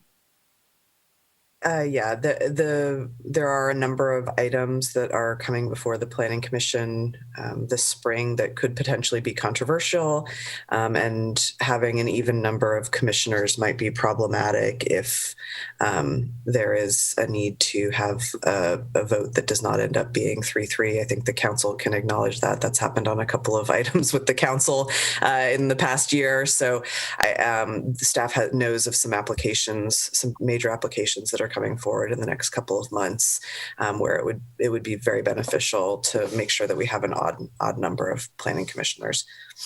Okay, and to our city clerk, the individuals that applied to the Planning Commission in the past, were you able to speak to them to see if they're interested or available? No, council member Wahab. We are waiting on direction from council.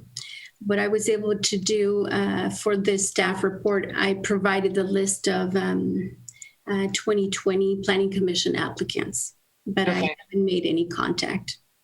And then how do we know, besides, Councilmember Mendel actually speaking up here tonight, that Councilmember Mendel was interested, but not necessarily the others? So we haven't made any contact. If the council...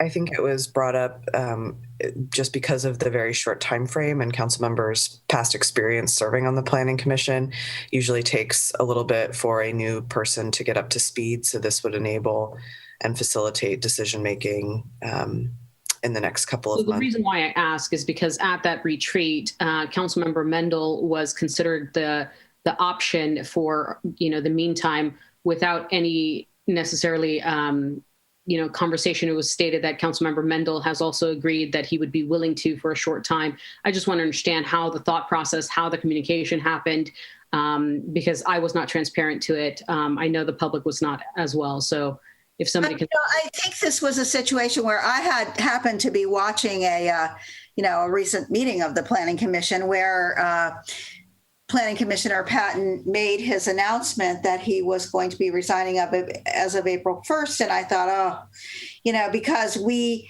do our, we do our recruitment in July, as we all know, and we appoint people, usually the last meeting we have in July usually on a Tuesday.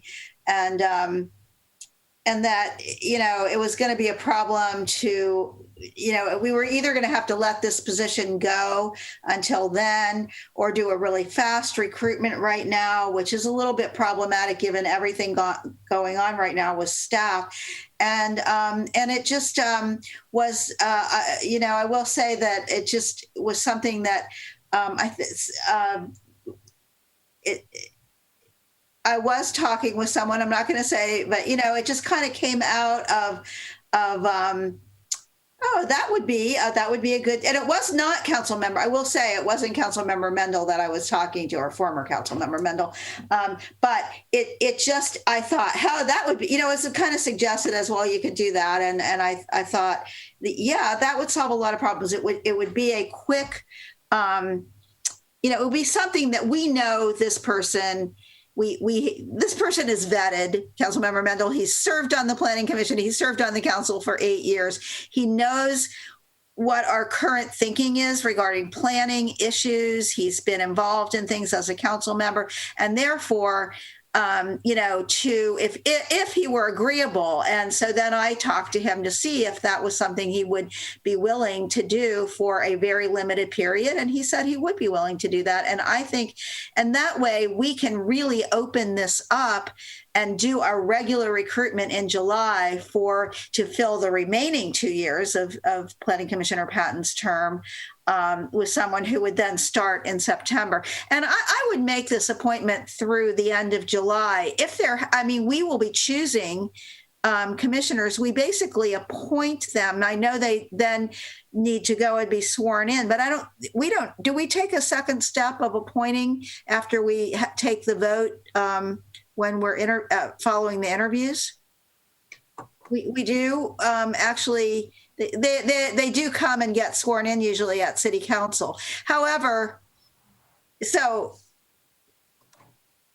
then we'll have to figure out, do we want to make the appointment through July 31st, at which time, if we did have some sudden thing that we had to have another planning commissioner, I suppose we could take the one we appointed and have a quick meeting or the one we voted on the night of the interviews. But so I will continue with another question to our city clerk. How many meetings have we had on the Planning Commission since January? That's a good question. And I believe we have a planning manager, Bowser. Deputy Development Services Director. I believe she's on the call. If she's here. Yes. Oh, go ahead. I believe there's been about 2 meetings, Councilmember Wahab, 2 to 3 meetings that we've had since the start of the calendar year. Planning Commission meets twice a month on the 2nd and 4th Thursdays of every month. Okay. No, I appreciate that. And I just wanted to highlight that we just appointed Commissioner Zechariah Okenda, who obviously did not have the experience of serving on city council and so much more, and, was a quick turnaround, if you will. We also appointed Commissioner Ali Sullivan as well, since I want to say roughly September-ish, right? Which is quick and short. I find it interesting that Councilmember Wahab, I'm sorry, no, Councilmember Ali, I forgot his last name, but he was a year almost, right?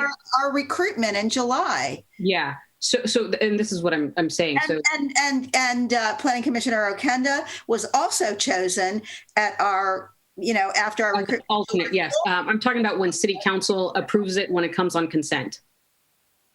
What? I'm talking about when it comes on consent for City Council to approve it. Yes, but the decisions were made in July. The decisions are made That's fine. That's fine. Technically, and I asked for clarity, and this is, something that I raised last time, that it was to come back to council for full vetting and full voting, and that was the process. I do want to highlight that I do find it a little disturbing that, I actually don't know how this came about. I will say that Council Member Mendel, I think, is obviously qualified, has served in City Council, is familiar with our planning discussions and so much more, especially around closed session conversations and much more. But I do find this a little troublesome. I would rather just have the Planning Commission. Again, as I mentioned, the most fair way is the lottery system, but we did have individuals like Timothy Kim, who interviewed 2 times in a row, is a supporter of affordable housing, has a background in planning, Ajibola Hassan as well, and many more. So I do want us to consider, the full vetting of the process, and hopefully that can happen as quickly as possible as well. So thank you. That can happen in July when we do our recruitment, and those people will all be, absolutely eligible to apply at that time. And we have a list to vet from too, as well. For the full remainder of the 2 years. But in any event, okay. Councilmember Salinas. Madam Mayor, I want to move the item and have former council member Al Mendel appointed till September, I believe, is what the recommendation is. Second.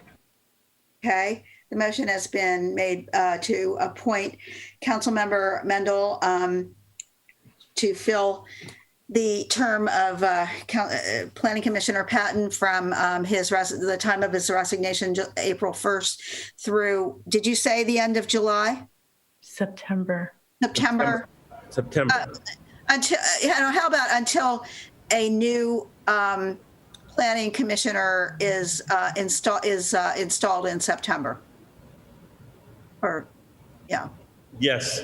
Okay. All right. And that's second by Councilmember Marquez. Yes. And also, if the maker of the motion would like to include that we accept the resignation of Gary Patton as well, effective April 1st. I think that's part of the staff report as well. And I will just say that given that we are still in shelter in place order, obviously we're still meeting virtually, staff has been extremely taxed. And I don't see this, I know some people are implying that this is limiting access to the community, but I don't see it that way because it's a very, very limited appointment by someone who is extremely qualified, started their career with the city of Hayward. I think he was on Citizens Advisory Council, then moved up to planning, and then eventually city council. And one key thing that staff said is we're going to be having also a lot of work session items. So it would be very, very difficult to bring someone up to speed in a short period of time. And even if we did do a recruitment, the earliest we could probably bring someone on is maybe May. So I just think that this is the best option given the limited time period, and also would encourage my colleagues to consider when we do the recruitment in July that we look at 2 individuals to be on the list of alternates, because clearly this is something we had to tackle back to back and no one could have foreseen this. But if we had 2 individuals that were vetted last summer, then that could have expedited this process. So I'd encourage us to consider that in July. Thank you. All right, thank you. Council members Armeno? Yes, this is the best way to go about this. It's a special circumstance. We have a person ready who's knowledgeable. We do have other applicants who all probably will apply this coming June, and that's excellent. The idea of a second alternate, that's fine, which, I've been involved with the city of Hayward for a number of years, and we never run into this particular situation. But who we are appointing is the best person at the moment. Thank you. Thank you. And you weren't suggesting that be part of the motion, were you?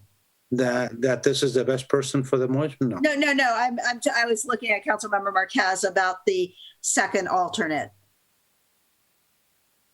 No, we'll discuss that later. Yeah. Oh, I'm sorry. It was your motion. It was Councilmember Salinas. Yeah. And that's later. That's not part of this motion. Okay. And then Councilmember Andrews. Okay, if I make a couple of comments? Yes, go ahead. Mm-hmm. So I think we have some lessons learned here. I think we should think about how we present topics like this to the council and have a 2-step process and where we can have opportunities to present options and not necessarily name folks the same process at the beginning and, have them named again. I think we can try to do something a little bit more open at the beginning and then another meeting where we can get more details. So I recommend that as a lessons learned for us. And also I just wanted to thank all of council for appointing Commissioner Patton, because he was instrumental in a lot of our decisions in terms of just providing guidance. His expertise was just unmatched, and he always reminded us what the issue was at hand versus, guiding with our emotions. And I really appreciate his just all his background. And I just want to thank you all for picking him and appointing him to be on the commission. So good job there. And I'm so happy I had the pleasure of serving with him. And I do think it is a lot of work. As a former commissioner, it is a lot of reading to ramp up and have a meeting. So I do understand that. Just wanted, again, we could figure out a different process. That's all. Thank you. Thank you. And I would echo your comments about Planning Commissioner Patton. From the meetings that I watched, you actually served with him, and I don't watch all of the meetings, but yes. And I have to say for him, he is making a life change and moving out of the area and let his fellow commissioners know that. I remember when we appointed him, and because he had been a planning staff member in another city, that I wondered how that was going to work out, but it did work out very well. I think he really was a good, made good contributions on the commission for the meetings that I watched. So thank you for bringing that up. So with that, I think we have a motion by Councilmember Salinas, seconded by Councilmember Marquez, to basically accept Commissioner Patton's resignation and appoint former council member Mendel to fill that position on a temporary basis until September 2021, when a newly selected planning commissioner is appointed and sworn in to the post. And basically, that will be incorporated into this resolution. That's part of the staff report that we're approving. So we have. Can I ask one question? Go ahead. September 1st or September 31st? I mean, usually the new person would start before September 31st. I would make it September 1st, and. Okay. You know, if we have to get together and have a quick meeting, I don't see that happening, but I think. Just Mayor, yes. Leave it open-ended and just have it say until the new commission is sworn in. Yes. And then just that's just much more flexibility for the council. Perfect. Thank you. All right. Yeah, until the new commissioner is sworn in September of 2021. Yeah. Okay. All right. So is that clear, Madam City Clerk, of the sort of amendment to the resolution? And with that, I will ask you to call the roll call for the vote. Yes, Madam Mayor. Councilmember Andrews. Aye. Councilmember Lamnin, absent. Councilmember Marquez.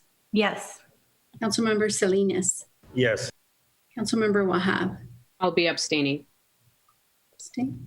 Councilmember Cermeño. Yes. Mayor Halliday. Yes. The motion passes with 5 aye votes, 1 abstention, and 1 absent. Correct. All right. If you're still on the line, former council member Mendel, congratulations on this appointment, and thank you for agreeing to these terms. And with that, we will move on to city manager comments. I don't have any comments this evening, Mayor. Thank you. We're talked out, aren't we? Council reports, announcements. Seeing none. Councilmember Andrews. Oh, yes. Wait. And okay, Councilmember Andrews. I just wanted to thank representatives from Caltrans, as well as Director Rick Hatcher from HARD for attending our Keep Hayward Clean and Green meeting last week. I am very excited to see the partnership grow on getting our streets clean, and also wanted to give kudos to everyone working at the COVID vaccination site. I did have a friend who did get her vaccine there and said staff was very friendly and professional, and it was very efficient. So I just wanted to give kudos. And then also I took a reminder recommendation from Councilmember Salinas and Councilmember Cermeño, and use Access Hayward when I saw a cart that was just floating on my street for a couple of days, and they got it literally same day and had a very nice note for me. So I just wanted to say thank you to those who are trying to keep our streets clean during this time. Thanks. All right. Yes. Thank you. Let's see. Okay. Councilmember Wahab. Well, since Councilmember Mendel is still on the line, I just want to personally say congratulations. I know that you know where I stand on issues of principle. But on top of that, I do want to just highlight again, this is Women's History Month, if you will. I know that we talked about it earlier today, but I just also want to highlight the fact that we just had, African American History Month pass. And, oftentimes it's talked about as being the shortest month of the year, but I know that the work that I do, the work that, council and the city tries to do is definitely promote as much as possible businesses, opportunities, and so much more in regards to equity. That is a passion of mine. It always will be, including in processes, procedures, and opportunities. I think equity is incredibly important, especially in today's society. But now that we are in Women's History Month, I do want to highlight that the COVID pandemic has deeply actually affected women far more than anybody else, specifically single women and much more. And I do want to highlight that because that is incredibly important. And hopefully, as we do talk about economic development, as we do talk about housing, as we do talk about even the achievement gap and opportunity gap, that we definitely focus on women and the needs of equity in our city. So I just wanted to highlight that. And if I can ask our city manager, what is the most recent number of the unemployment count in the city of Hayward since COVID happened? It's almost a year now. I'd have to get that count. I don't have it off the top of my head. Okay, Mayor, do you have that by any chance? In the city of Hayward, I rarely see that number relating to the city of Hayward. We have national and state unemployment counts, but I don't. Does anybody keep track of what it is actually? Economic development. We can get the number for you, Councilmember. Yeah, if I can get that. I know towards the end of summer it was roughly about nearing 4,000 job loss in Hayward alone. It's job loss is not the same as unemployment level, but yes, and so I'd like both as we talk about economic development and focusing on these areas, and specifically in regards to equity. If we can get that, I don't know, emailed to the rest of council as well. Thank you. All right. Any other council reports, announcements? If not, then this meeting is adjourned. Thank you, everyone. Good night. Night. That was my cat, by the way, and at the meeting.